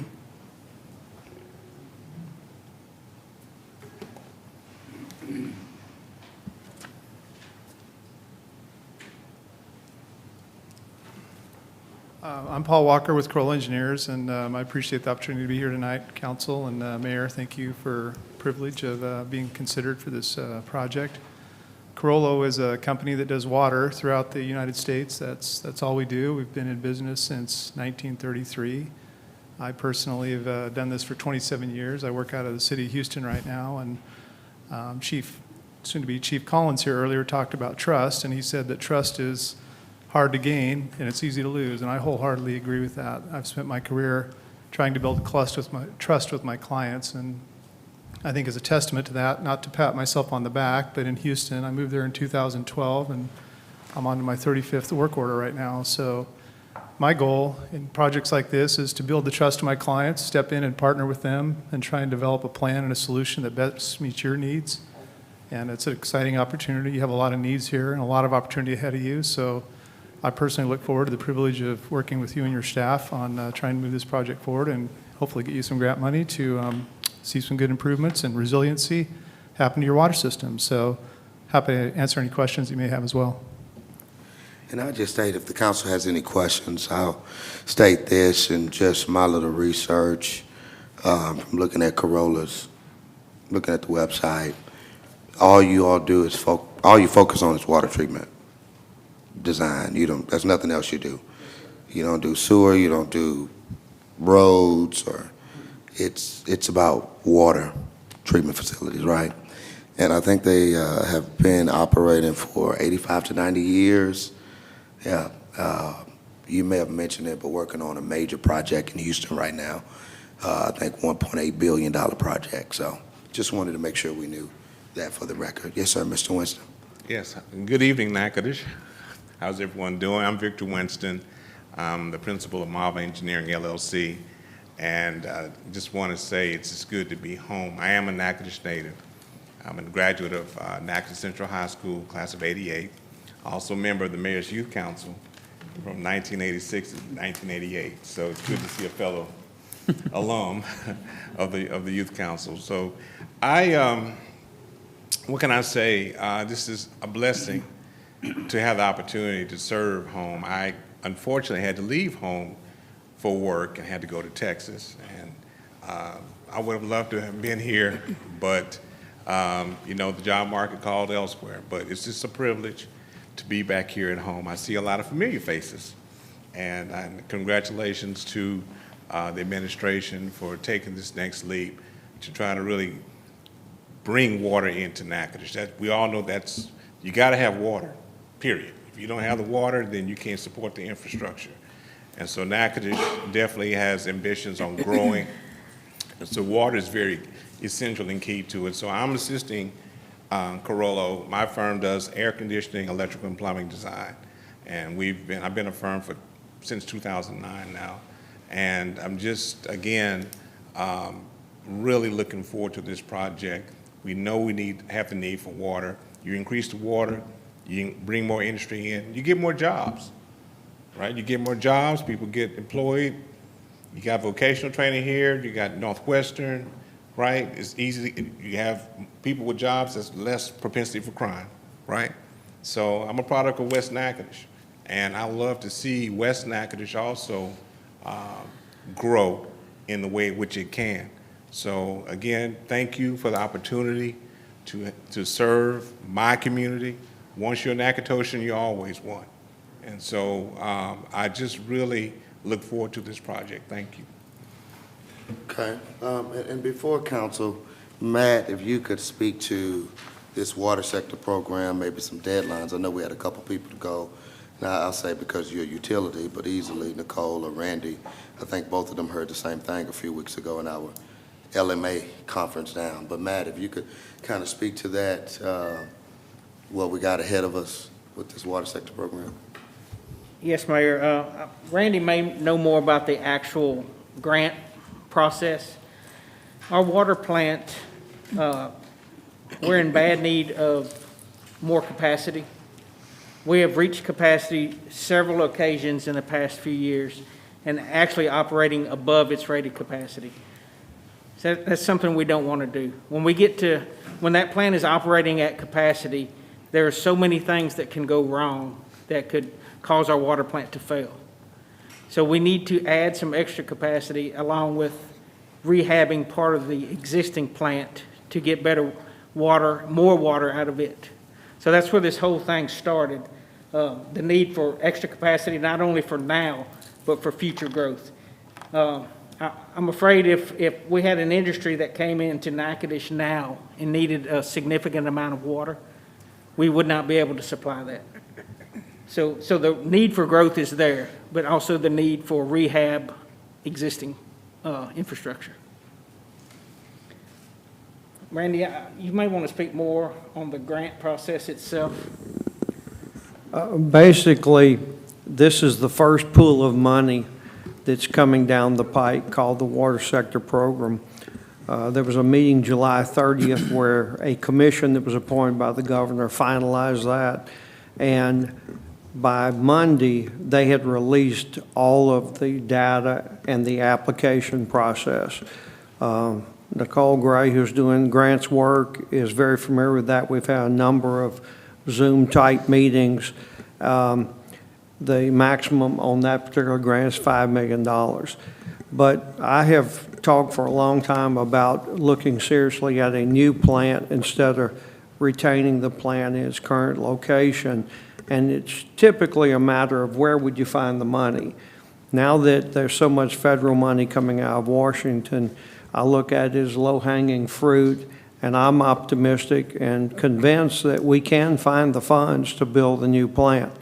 The mayor, along with Alex Washington, brought a group forward that I have no doubt is more than capable of doing the work. We know that there's a number of other grant funds coming down the pike. Nicole's working on an Economic Development Administration grant for another $5 million. And there's going to be huge sums of money put into what's called the Revolving Loan Fund sometime in '22. So we have to make plans now to be prepared. Don't know how quickly we can get to a point that we would have funds in hand and be able to build a plant. But the first steps is this engineering group being able to provide the preliminary engineering plan and the data we need to do the grant applications. I think that summarizes it. Okay. All right, so we've heard from Matt at Utility. Randy's kind of broken down the grant process a little bit. So council, I don't know if you have any comments or questions. I just want to know, what's the cost of this project that you're providing to the city? Council Pace? What is the cost of this project for your engineering cost? Oh, for the engineering services for this Yes. first phase? Yes. So we estimated about $200,000 maximum for this, which, you know, is a significant amount of money, but there's a lot of evaluation to do, a lot of support, a lot of cost estimating, because we want to make sure that we give you reliable information, that you're making good decisions based upon, so we're not just, you know, potentially missing the mark on that. So, yeah, up to $200,000 to do those services right now. And where would the 200,000 come from? Well, you could, we had already estimated that it would cost us about $1 million for design and, you know, some engineering work. So what we discussed, what a lot of cities are doing, or well, when you get to a certain point, you could use the American Rescue Plan money for water, sewer, broadband infrastructure, things like that. And do we have did I hear you say we don't have a location, Randy, or we do have a location for a new plant? Betty, would you please repeat that? Did you say we have a location for a new plant? We don't have a location. Approximately 4 years ago, under Mayor Posey administration, we purchased just under 90 acres, just about 200-300 feet south of Fairgrounds Road. And that track was in a position that everyone believed that we could locate a new plant there and tie in all of the raw water intake off of Sibley Lake, as well as tie into our current discharge system. And it's been sitting since then, and along with CARES Act and all the other funds that we see coming down the pike, I believe the opportunity is there now to seriously look at building the new plant on that site. Is the $200,000 is, I'm just trying to make sure I understand, is a great deal of that in order to study for the new plant, the new location, the engineering of a new location? Is that the majority of the $200,000 is what it's for? Yes, sir. We're going to basically do a layout of the new facilities on that site, estimate those costs. In addition, though, we also want to look at the existing facility and understand the condition of that. We've been out there previously, and there's a lot of needs out there, so we would estimate what it would take to keep that facility operational while you potentially build a new plant. So short story, yes, we look at both, and a lot of that work would be dictated towards looking at the layout and cost of a new plant. I have a question for Matt. In our current location, we're talking about having to rehab number 3. We know we need to do that. Yes. We know we need to add another plant, number 4, to build up our capacity. We've known that for a while, and I know we've all been pushing for it we need to get it done yesterday. Is there room at our current location in the future to add, I don't know when, 40 years add plant number 5, another 40 years add plant number 6, if growth happens, which we hope it does? Right, and we've looked at that. There is room right now to build a plant 4. We would have to take down an existing structure that is just used for storage mainly. So there would be a cost associated with removing that building. Depending on the size, yeah, there may be a room for a plant 5 in the future. The problem is, eventually we will run out of room there. So, 100 years from now, we may need to relocate everything to the new location. But to answer your question, yes, there is room there, existing room now to build plant 4.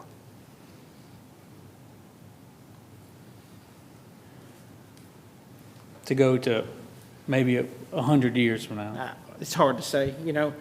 With new technology, the size of the plant is, of course, going to dictate how much room we would have to spare. But again, we would eventually run out of room there, but for now, I think a plant 4 would fit. And a part of this is, Randy mentioned it, he has been very vocal on where we should investigate in, put in the plan, build a new plan on the property that was purchased, as he said, under the previous administration. We've talked to NSU about it, you know, that they would want it to be done. What you notice in some college towns, you have that agreement or you have that working relationship to seek dollars that can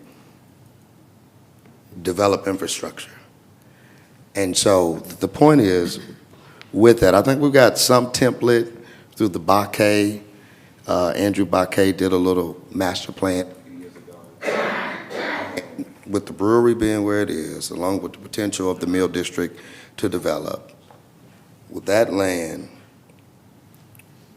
flat or not have a water treatment plant right there right now, it could be great for economic development. And my thing, I mean, whether that's condos, whether that's some type of mixed use site, I mean, it could be really a game changer for economic development in terms of the university. So I think what we have to do, and as Mr. Paul said, is the PER, Preliminary Engineer Report, is going to investigate that. And so I've heard roundabout figures, all right? I mean, there's presumably a figure that's, you know, maybe unreachable for us, but I think we have to study that out at this point to know whether or not this is something we could pursue. I think it'll be great for Natchitoches. It'll be great to support what the Mill District will be.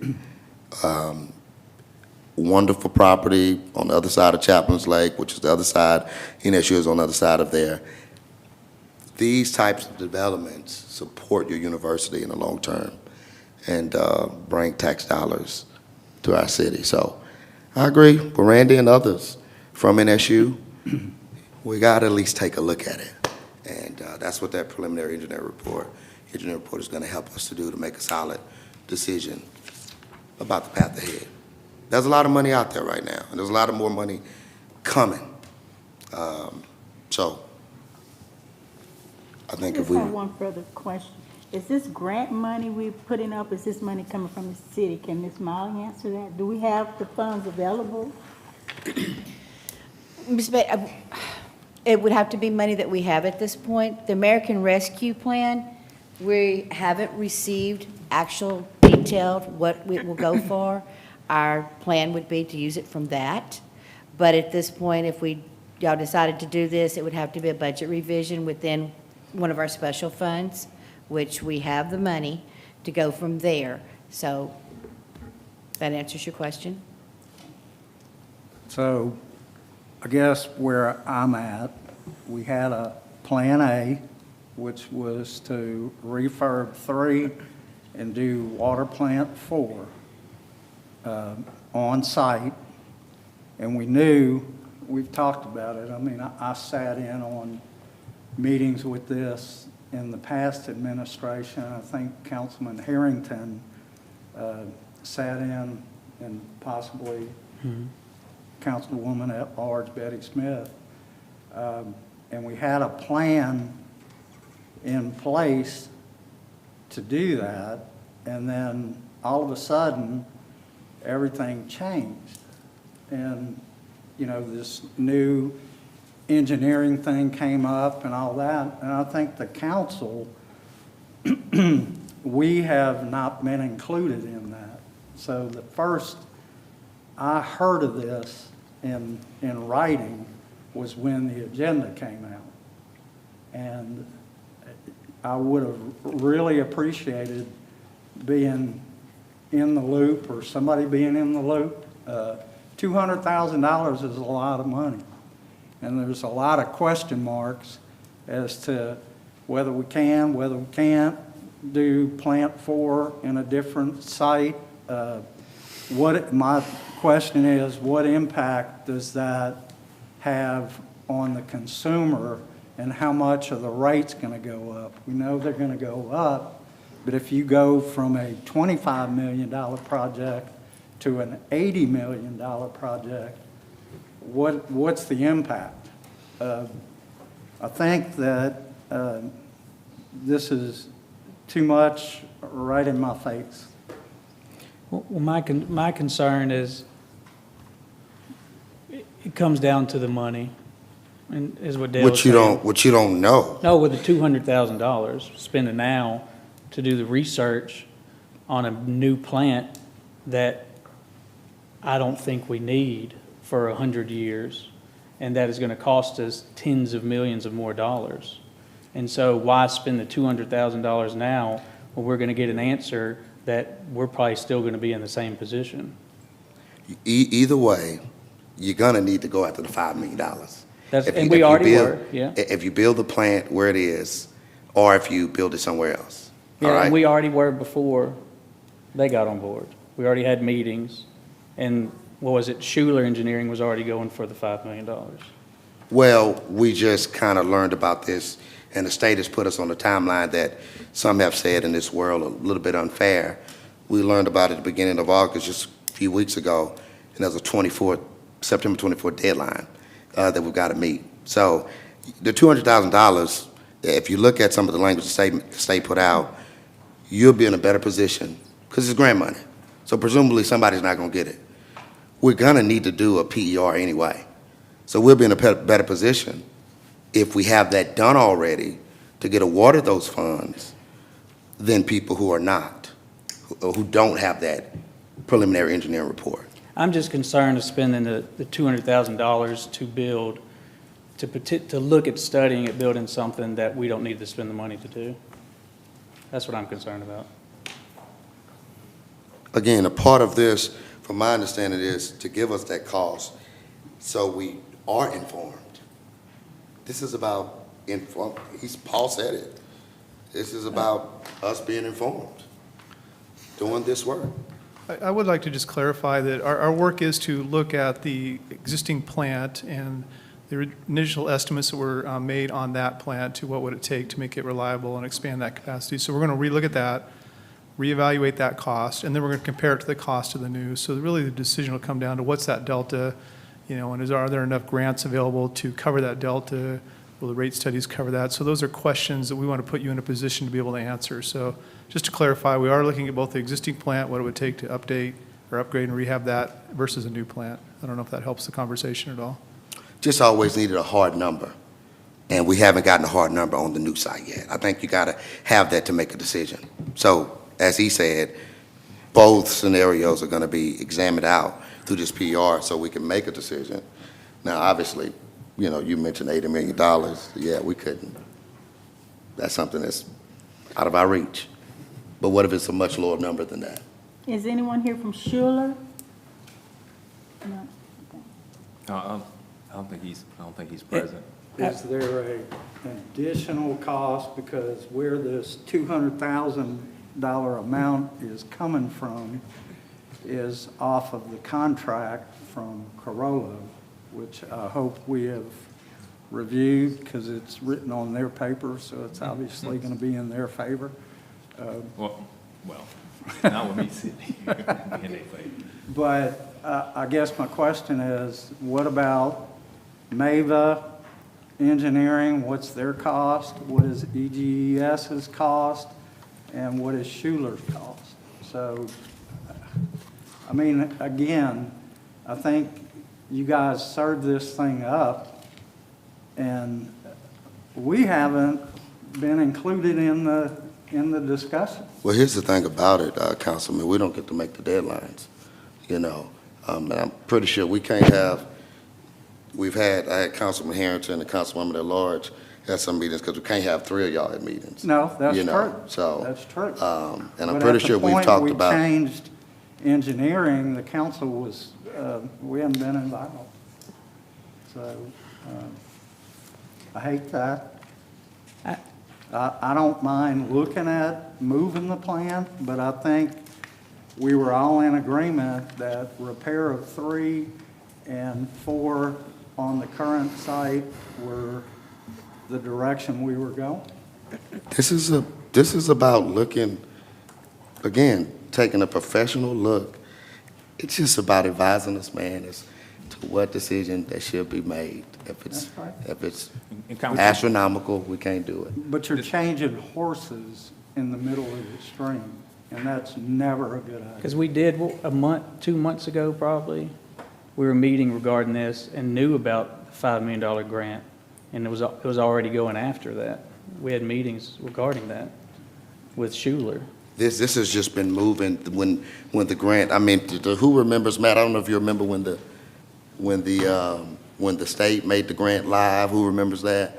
It wasn't really that long ago. Yeah, it became live not long ago, but we knew about it before it became live. August 1st? I believe, was August the 2nd was the meeting that we had when they released everything. The commission meeting was at 1 o'clock Friday, July 30th. When was opening day for grant submission? Was it August 10th or something? He's asking opening day for grant submission. On the water sector, technically is Monday, August 2nd. And we have until September 24th to submit it. Yeah, my understanding is that the whole reasoning for moving and building a new treatment plant is to potentially develop that area. And I know we've had several meetings about, and I thought we were all in agreement, the return on investment of that isn't worth it. It would cost us tens of millions of more dollars to build a new treatment plant. Well, then to develop that area, what is our return on investment for someone to put condos there or a restaurant? It wouldn't be tens of millions of dollars. And so, Councilman, we gotta know what it costs, though. Nobody's told me exactly or pretty close to precisely. So in order to make that decision, you gotta know what it's gonna cost. I understand, but we know it's gonna cost millions of more dollars than to build just one water treatment plant at this location. To build a brand new, an entire plant, it's gonna cost millions upon millions of more than that. And so, You gotta think about the NSU factor, sir. You gotta consider the university. A lot of we wanna say, hey, what about Ruston? When they think about infrastructure, they think about how it affects the university. And if we have a great university here, we've spoken with them. Nobody's made any guarantees, I don't think, to them. But we've said we're gonna investigate that option. You need the $5 million. I said this earlier. Either way you go. yeah, I'll agree. Yeah. Whether you have it, where you have it, but I just don't see what's the big deal about doing a preliminary engineering report that we're gonna have to do anyway. If I may, Mayor. To get the information. And maybe Randy or someone can speak to this. When we had that storm, there was discussion about possibly having another plant. So in my mind, when I think about what we went through as far as the residents of the city, we need another plant. So there was discussion. And maybe you could speak to that, the need or. Yeah, like I stated, that our plant now operates at capacity several times a year. Usually when it's a drought and people are using a lot of water, and also when there's a hard freeze and people are running their faucets.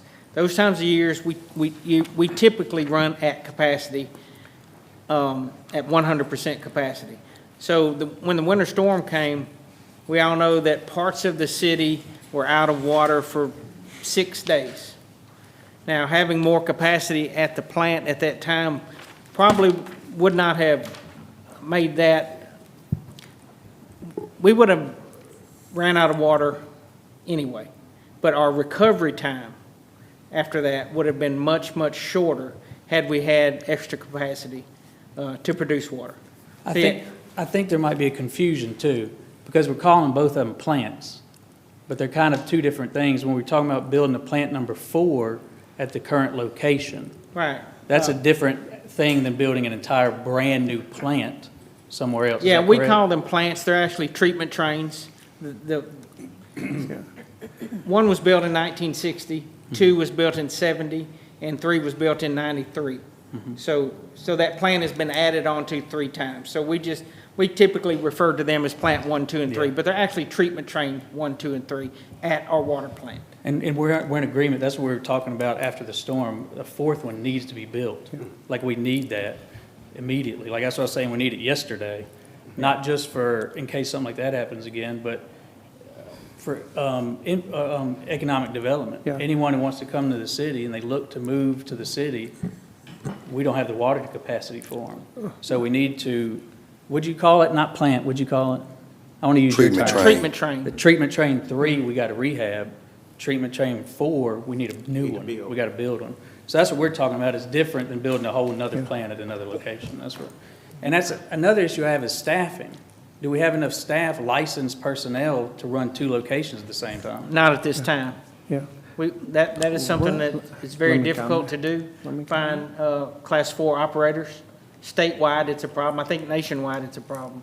So having 2 operating plants at different locations does complicate things as far as staffing. Not to say that we can't do it, but that is a difficult part of it. Mayor, can I even speak to your statement about the report? We assembled this team because we felt like we had the best team, including Mr. Schuler, EJS, MAVA, led by Corolla, who has 85 years of water treatment experience. So in looking and helping to get the best grant application possible, with the engineering report being really the heavy weight to it, we assembled this team really feeling like we really can get the money. And also, secondly, provide detailed information about the existing condition, then also with the new plant being built. And we all agree that Natchitoches needs the extra water. We need extra treatment capacity, that is. So we meticulously put this team together. We just didn't throw something together. We feel like we're very qualified to get the job done. And we're really looking forward, hopefully, that, for the council to give us that endorsement. And Mr. Randy Lacasse is going to speak, but Councilman Harrington, to your point, you could avoid that having operators operating 2 different sites by building enough of what you need at the new site. So that's something that can be avoidable right there. And there's another side to economic development. We're saying, okay, for future growth, we don't know if Pilgrims or whoever's going to come. We don't know that. But there's an economic development component as well to housing there, to some maybe stores on that property adjacent to Chaplin's Lake, right there by NSU. So let's not underestimate how huge NSU is for this community. And I think we should investigate, at least, that's all we're asking, to investigate the cost to build the plant somewhere else, to develop that land, to support NSU better. I mean, I don't know what we're talking about. Go ahead, Randy. Mayor, I don't wear any type of utility hat, but I wear economic development hats for 23 years. The way I look at it is a little different than the way a utility person would look at this. There's no question rehabbing 3 and building 4 on the existing site probably will get us through the next 5, maybe 10 years. Hopefully 1 and 2 don't have problems after we go spend $25 million at the existing site. They were rehabbed not too long ago, so hopefully that would not happen. But let's go wear a hat for 20 and 30 years out. We're not thinking far enough out as to what this community is going to have. Another Pilgrim's Pride, another Alliance compressor, additional residential growth. The port, who relies on us for water, and they're sitting on 400 acres on Red River, and here comes an industry that needs 1 million gallons a day. We cannot do it. And if we don't think further out and think bigger than city of Natchitoches, We'll fail. hey, we're in a different world today than we were 10 years or 5 years ago. I think we have got to think differently, out of the box completely. And I've been promoting it for a long time because I believe that it's what is the right thing for the city. The money thing, the money side of it, I didn't have any kind of answers. But as I have watched the federal government and the programs coming down the pike, I believe now we have all the answers at our disposal. And again, it's up to this team to come back with specifics, but just simply the revolving loan fund, that if I went and borrowed $10 million, they forgive 48% of it. So I pay back $5.2 million of the 10 is all under the program. You have to think of all of these things together to understand that this is not out of our reach to build a new plant. And as more recently comments were made, if you built 8 million gallon per day plant, what's called MGD, then you wouldn't need dual staff. You would finish the plant completely at the new location. You would have the raw water intake ready to turn over, and you would close and open, and you would put your water at that new plant. At least in theory, that's the way I understand you would do it. And then you wouldn't be using the old plant at all. And you'd have a common base of employees and staff that would run the new plant. Now, you know, y'all can all disagree with me, but, you know, in many meetings I put on the table exactly how I feel, and I haven't varied from it one time. And redundancy under your new plan? I'm sorry, say it again? Redundancy of treatment? Are you talking about building one tank at the new facility? What do you do when you need to shut down? That's a design question as to how you build the 8 million at the new plant. Yeah, that's a great question and an important question that we always address early on. And with that, we would build multiple trains, you know, for an 8 MGD plant, perhaps 4, and that's something that you do as part of your evaluation, what makes sense to, you know, put you in a position such that if something does go down, you can still deliver the capacity you need to the rest of your customers. So shorter answer is yes, there would be redundancy built into the new plant. You know, and with that, the phasing of the new plant, ultimately the goal would be to take that capacity to replace your existing plant and decommission your existing plant. So with that, there'd have to be some staff transitions as well, but all that would need to be thought out as part of this process to make sure that at the end of the day, you're left with a reliable, redundant plant that can serve your needs for 50-plus years, you know, and not put you in a staff bind again. So just a lot of things to think about in the project that would be, you know, things that we would look at during this next phase of the work. Roughly how many trains would that be for that many gallons? Well, we've done plants about this size before, and we've done 2 trains, we've done 4 trains, you know, and I think it's something that as we go through the costing and start figuring out what the details will cost, we would have some discussions with staff and others to figure out what's the right sense. I think 4 might be the answer, but it'd be somewhere between 2 and 4.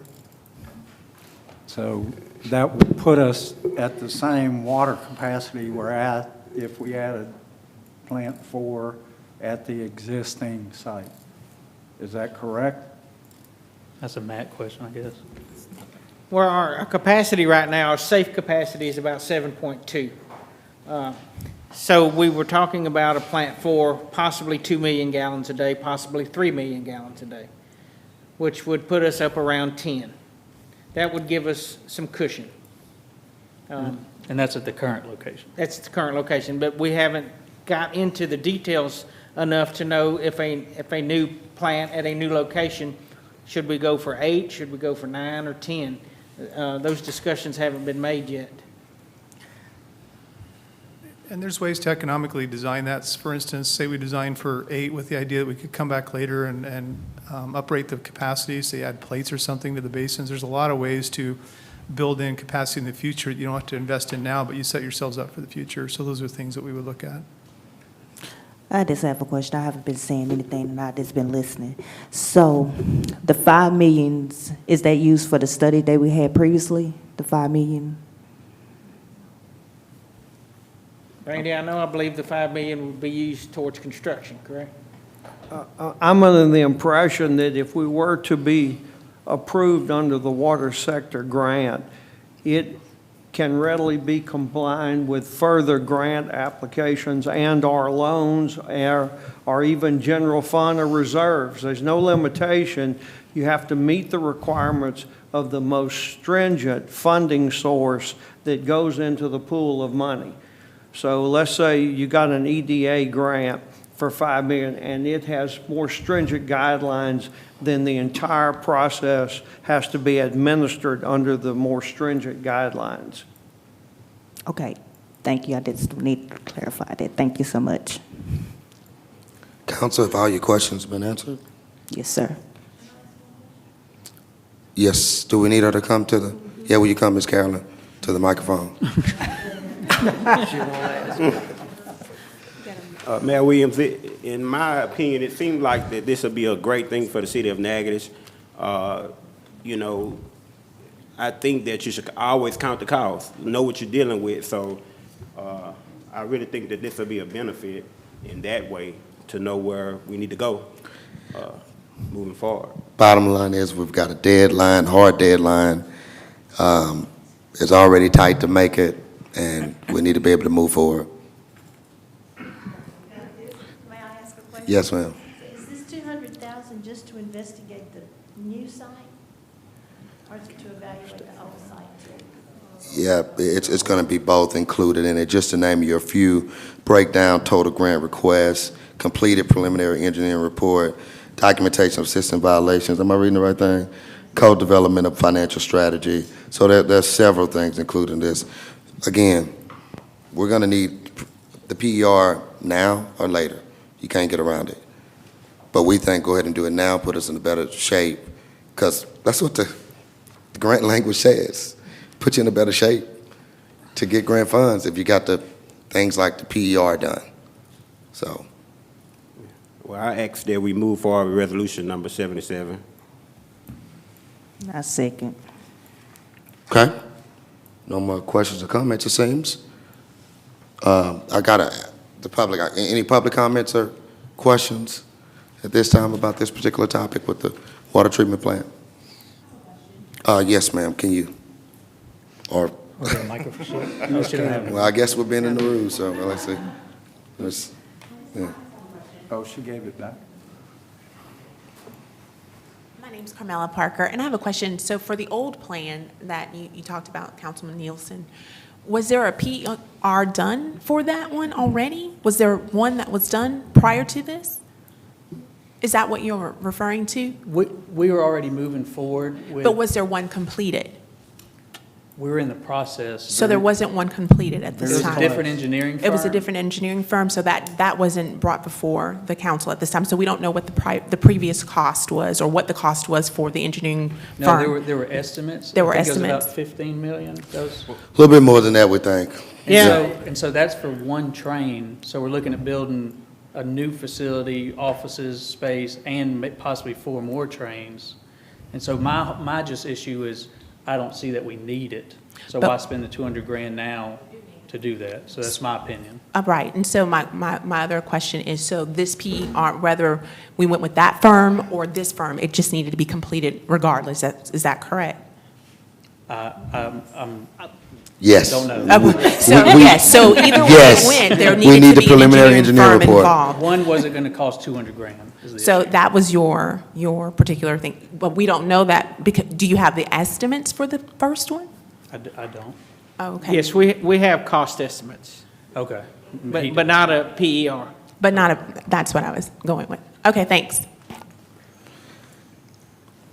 And just to mention, Schuler Consulting is on this team, so on this team. And also Corolla that's all they do for 90 years, build water treatment plants. I want to have somebody who, they know exactly what they're doing. All right, if they could do a $1.8 billion treatment plant, they could do a you know, 25, 30, whatever ours is. I think we got a second. Okay, all right. So a motion has been made. Again, this is about meeting the deadline. So if we don't do it now, we'll miss out on this money, all right? So motion has been made and seconded. Any other public comments, anything? All right, roll call vote.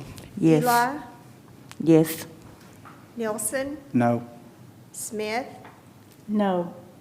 Harrington, No. PT, Yes. So what you just said is that we're not going after $5 million. That's exactly what you said. We're not going to. We're already going after it. That's already in the works. May I just speak to the scoring criteria really quickly on? Could you come to the microphone?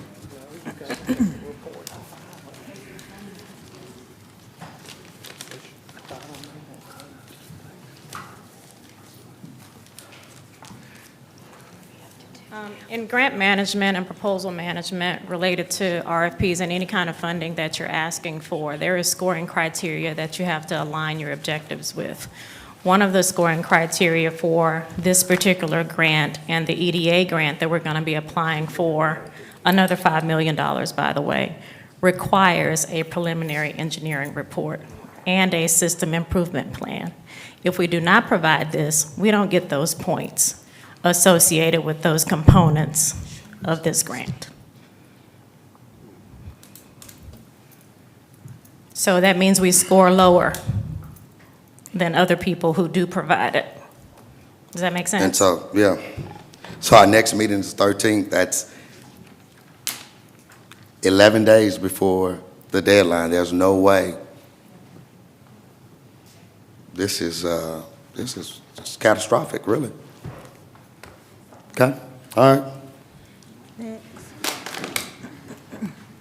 Moving on to the next item on the agenda. Resolution number 78. Councilman Harrington.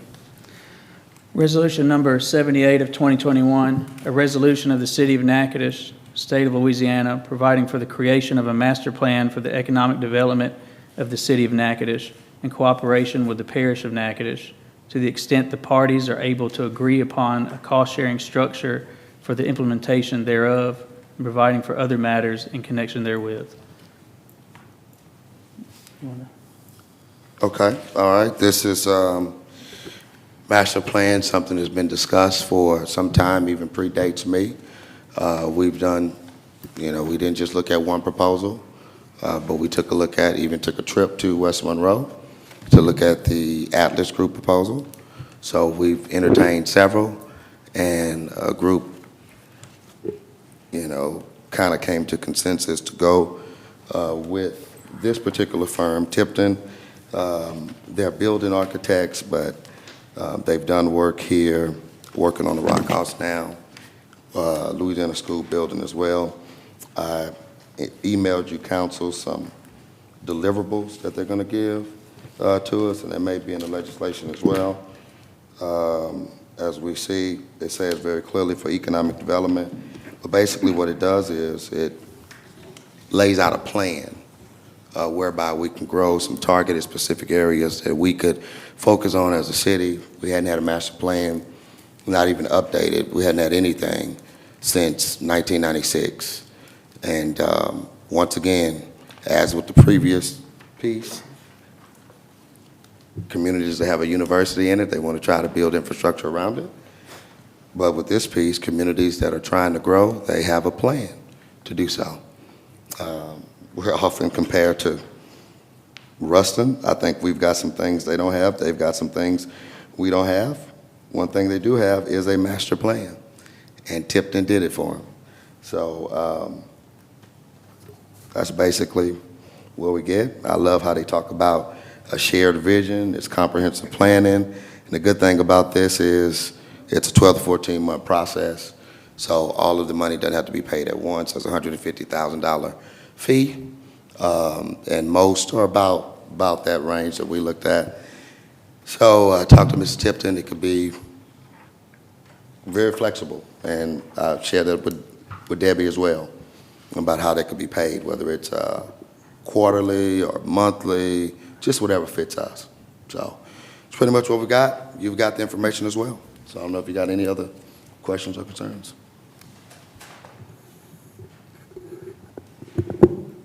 Go ahead and make a motion. I move to adopt Resolution 78 of 2021. Second. All right. Any public comments about this?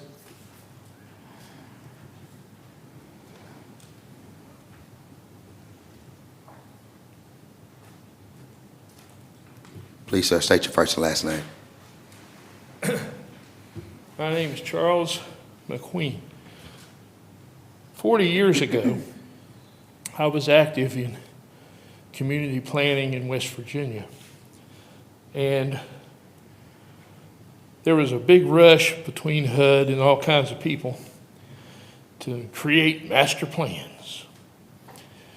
And my father was a municipal and county planner, and I was the director of finance for the city of Princeton. And we sat as an ad hoc committee for the legislature to develop the first regional development legislation that the country had ever seen. End of horn tooting. The point is that of the billions of dollars that were spent for master plans, comprehensive plans, they were laid on a shelf. People didn't respond to them. Leadership of government didn't take them. What it was an exercise in consulting engineering, and it was a boondoggle in terms of what the public good was. My only concern in hearing all of this is we're out here doing it again.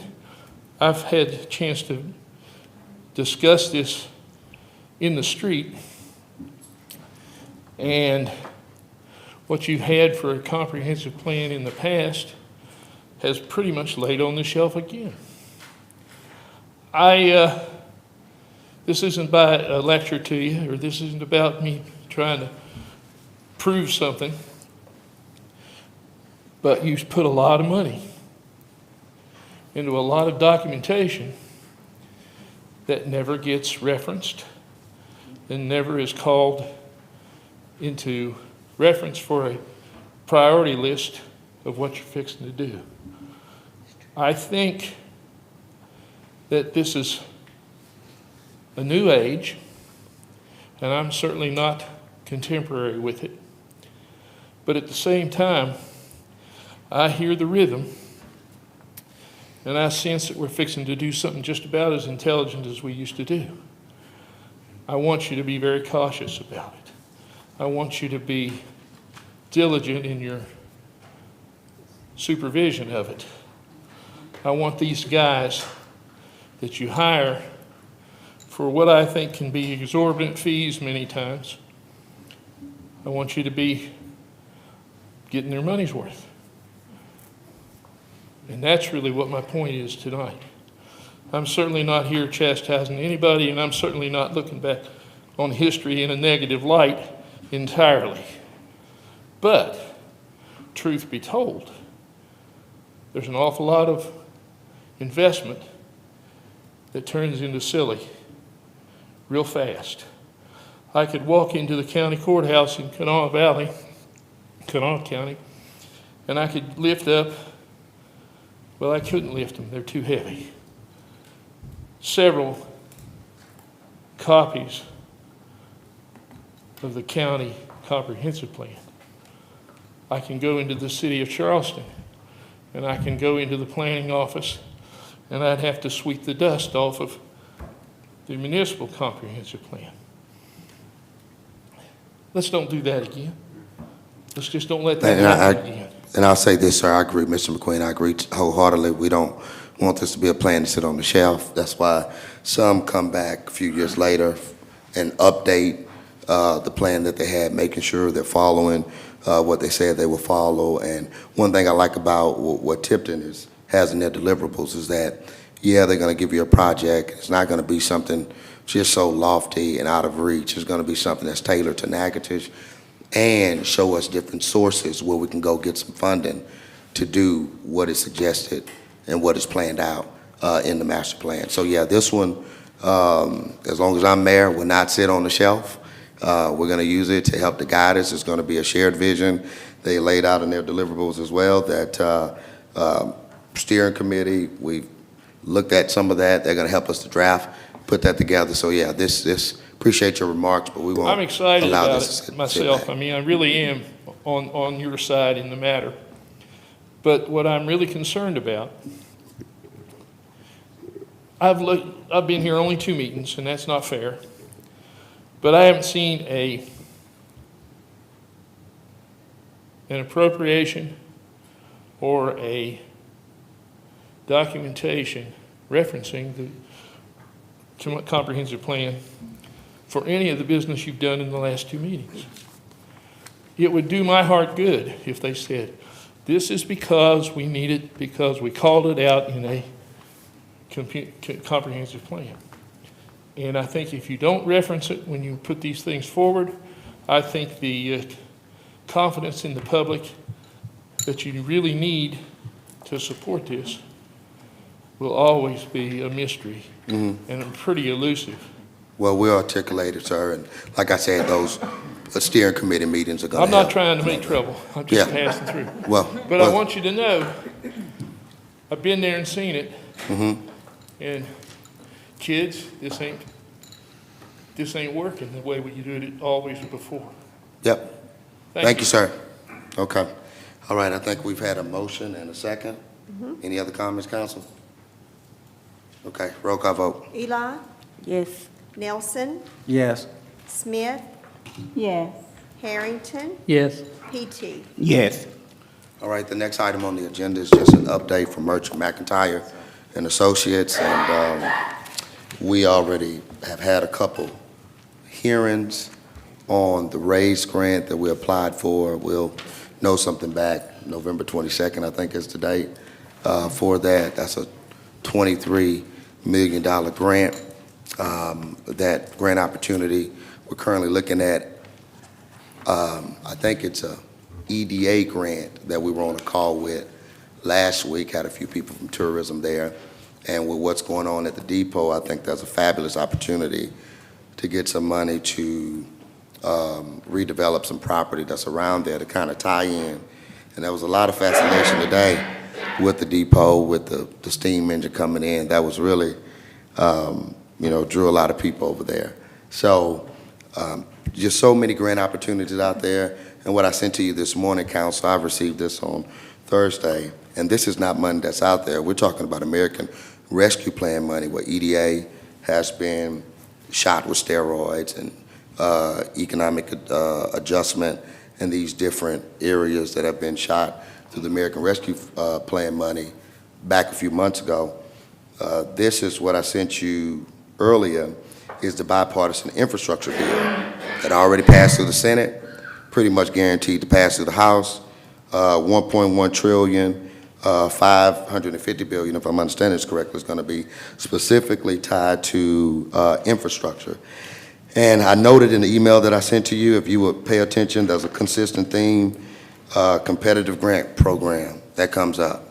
So if you're not in this grant game, you don't get those monies. Just pretty much what it boils down to. All kind of things that even bollards, that maybe perhaps something we could use on Front Street. I've heard that come up before. Raise grant is getting an increase at $7.5 billion. So there's going to be more for that. There are some planning monies out there. There are some things, competitive brownfield grants that are coming. So as soon as the House passes this, like I said, it's going to pretty much happen. It's just not if, but when. As we had a few weeks back with Senator Cassidy, he spoke to, there was a LMA kind of meeting that went down, but he shared a lot of the money is going to be out there. So we'd be wise to still have our hand in the grants, and in a major way. At least I thought that's what we want to do, but, okay. And some of these other things, Randy mentioned revolving loan fund. Again, a lot of things are going to be piloted in. They've never done it before.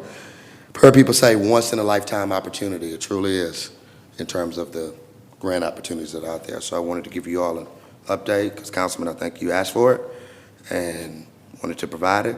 And administration wants to move forward with that year agreement with Merchant Mcintyre. By the way, Brent Merchant and some of the team will be here. I think we said early September they'll be here, and he's going to lay out the grant strategy for Natchitoches. All right, I don't know if there's any comments or anything about that. Good. All right, okay, all right. All right, next thing and final thing before we have some announcements, financial report from Ms. Debbie Molly. Good afternoon, everybody. Yeah, everyone have their reports, and we have them on the screen. It's a little small on the screen, but Yeah, they're a little small, but, yep. okay. The first is general fund, which this is the first month or out of our new year. So we're starting over. We have general, and then we have the utility fund on the other side. Are there any questions? One thing I can't, let me say that the expenditures are low, and if you notice that, they're low because of the way the payrolls fell. Next month, when we have 2 months together, you'll see a bigger increase of expenses, okay? So that's one of the things, part of the year fell in last year on the expenses as far as payroll, and the next fell into July, the second was, so June really had very small payroll. So when you look at that, but are there any questions on those? Okay. The next are our sales tax funds. Again, the first one is your January through June, because we do it on a calendar year as well as our fiscal year. We're up over last year. So cumulative as far as $1 million as far as January through June. Are there any questions on that one? When you go to the distribution, he gives us this one as our physical. So for the month of June, we're up $133,000 over last year. And then also on the revenues, as far as it's just another way that he shows it, so the 133. Then we have our TIF money. Our TIF money for the month of June over last year was up $15,566. So it's doing well. And it's even up over 2020. If you notice, it's over a couple thousand because last year was not a real great year. So if you go to the sales tax collections, this is just another way that he's showing it as far as year to date. Our distribution, this is our year. That one is from June through May, so that's for the year that we just closed. We were up cumulative 1.3. Distribution, this is just by the months. It just shows you what each month was. It's not a cumulative total. Then the next one, TIF. The TIF money, this show, no, go back, I'm sorry, go, okay. Next, you got another Which one are slide. you on What's your with next TIF? slide? That's That's, two. there you go. Okay, the TIFs, this is our year-to-date annual for our fiscal year. So we went up, we came out 19,000 over last year, year-to-date. Okay, then the next one will look like this one, Steve. Do you have another one? That's the only one you have? Okay. Y'all will have the hotel motel one also in your packets. And that shows that, it just shows you the TIF for the 4 years. So you can have a little history. Okay? Are there any questions on any of those? Okay, thank you. All right, thank you, Ms. Debbie. We are looking at just a few announcements. Please vote for us to get a dog park. Mr. Van Erickson is here. They've been really pushing it, coming up with some cool ideas. We've got a report back from him. I hope it's true, and if it is, a dog park can be a reality soon for us, and it'll be totally funded by this grant. That will be awesome. Also, we're looking at something, the NSU 5K run, Couch to 5K. That's going to be, it begins, what is that, August 31st. and looks like a Tuesday, Thursday deal, so you'll see that around. And they have the 6-week program, the cost for that. One I don't have up, there's a run for Bert Clark. It's not on here. I was intending to put that up, but that's going to be, Ms. Nicole, when is that? October 2nd. That's a Saturday? Yes, Okay, what time? 8 a.m. at Collins Pavilion. Check-in starts at 6:30 a.m. Okay, and we'll get that physically on there, just something I kind of forgot to include here.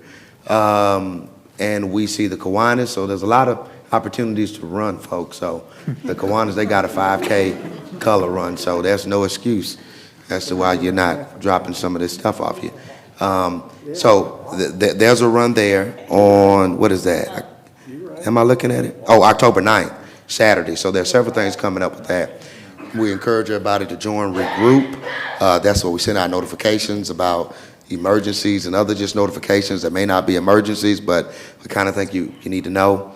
Our offices, and thank you, Council, for doing this, gave employees that Friday Employee Appreciation Day, so that's great, so they can then tie it into that Monday, which is Labor Day. And I will also say that we had planned to have a family day in the park, family day at MLK with Delta Rising. We didn't do it, but I tell you what, we've got an awesome team of people here at the City Hall, great group of workers. Chief Wynn is the man on the barbecue pit. He is, all right, and so we had barbecue plates for everybody.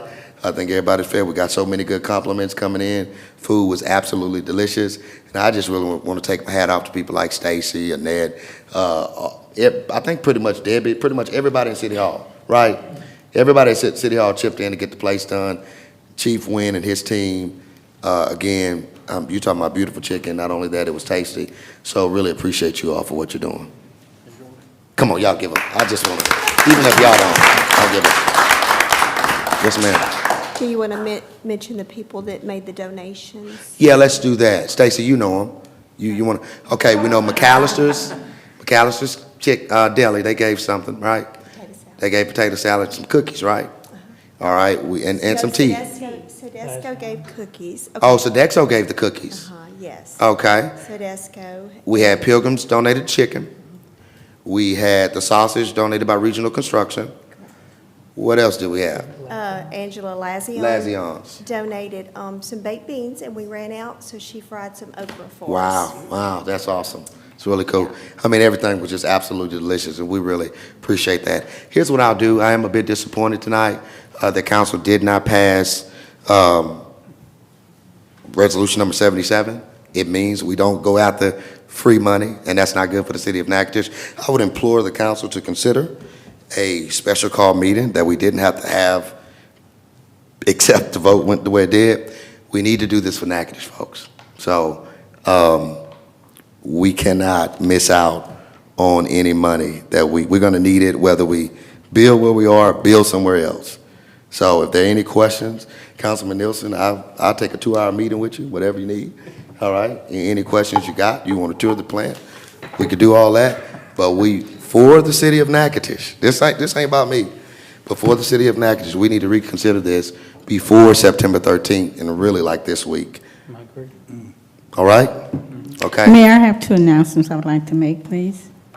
On this Saturday from 10 until 2, the Natchitoches Homeless Coalition, in conjunction with the Natchitoches Regional Medical Center, will be administering COVID vaccines at the MLK Center. We also be having a library bus there distributing books and other sanitizers and supplies to the public. So please come out. If you haven't had your vaccine, please come out and do so. The first 10 people will be given a $25 gift card, Walmart gift card. Of course, you have to have your second vaccine in order to get it. And also, September the 5th, Natchitoches group will be working, along with the Homeless Coalition, will be having a Stop the Violence program on September the 5th from 5 until 8 p.m., and it will be at the Bend Park. So we're encouraging the community to take part in this, east side, west side, the whole city of Natchitoches, to please come out and take part and stop the violence. Okay. Thank you, Councilwoman. At large, nothing else, we will hear a motion to adjourn. So moved. Second. All right, all in favor? Aye. This meeting is adjourned.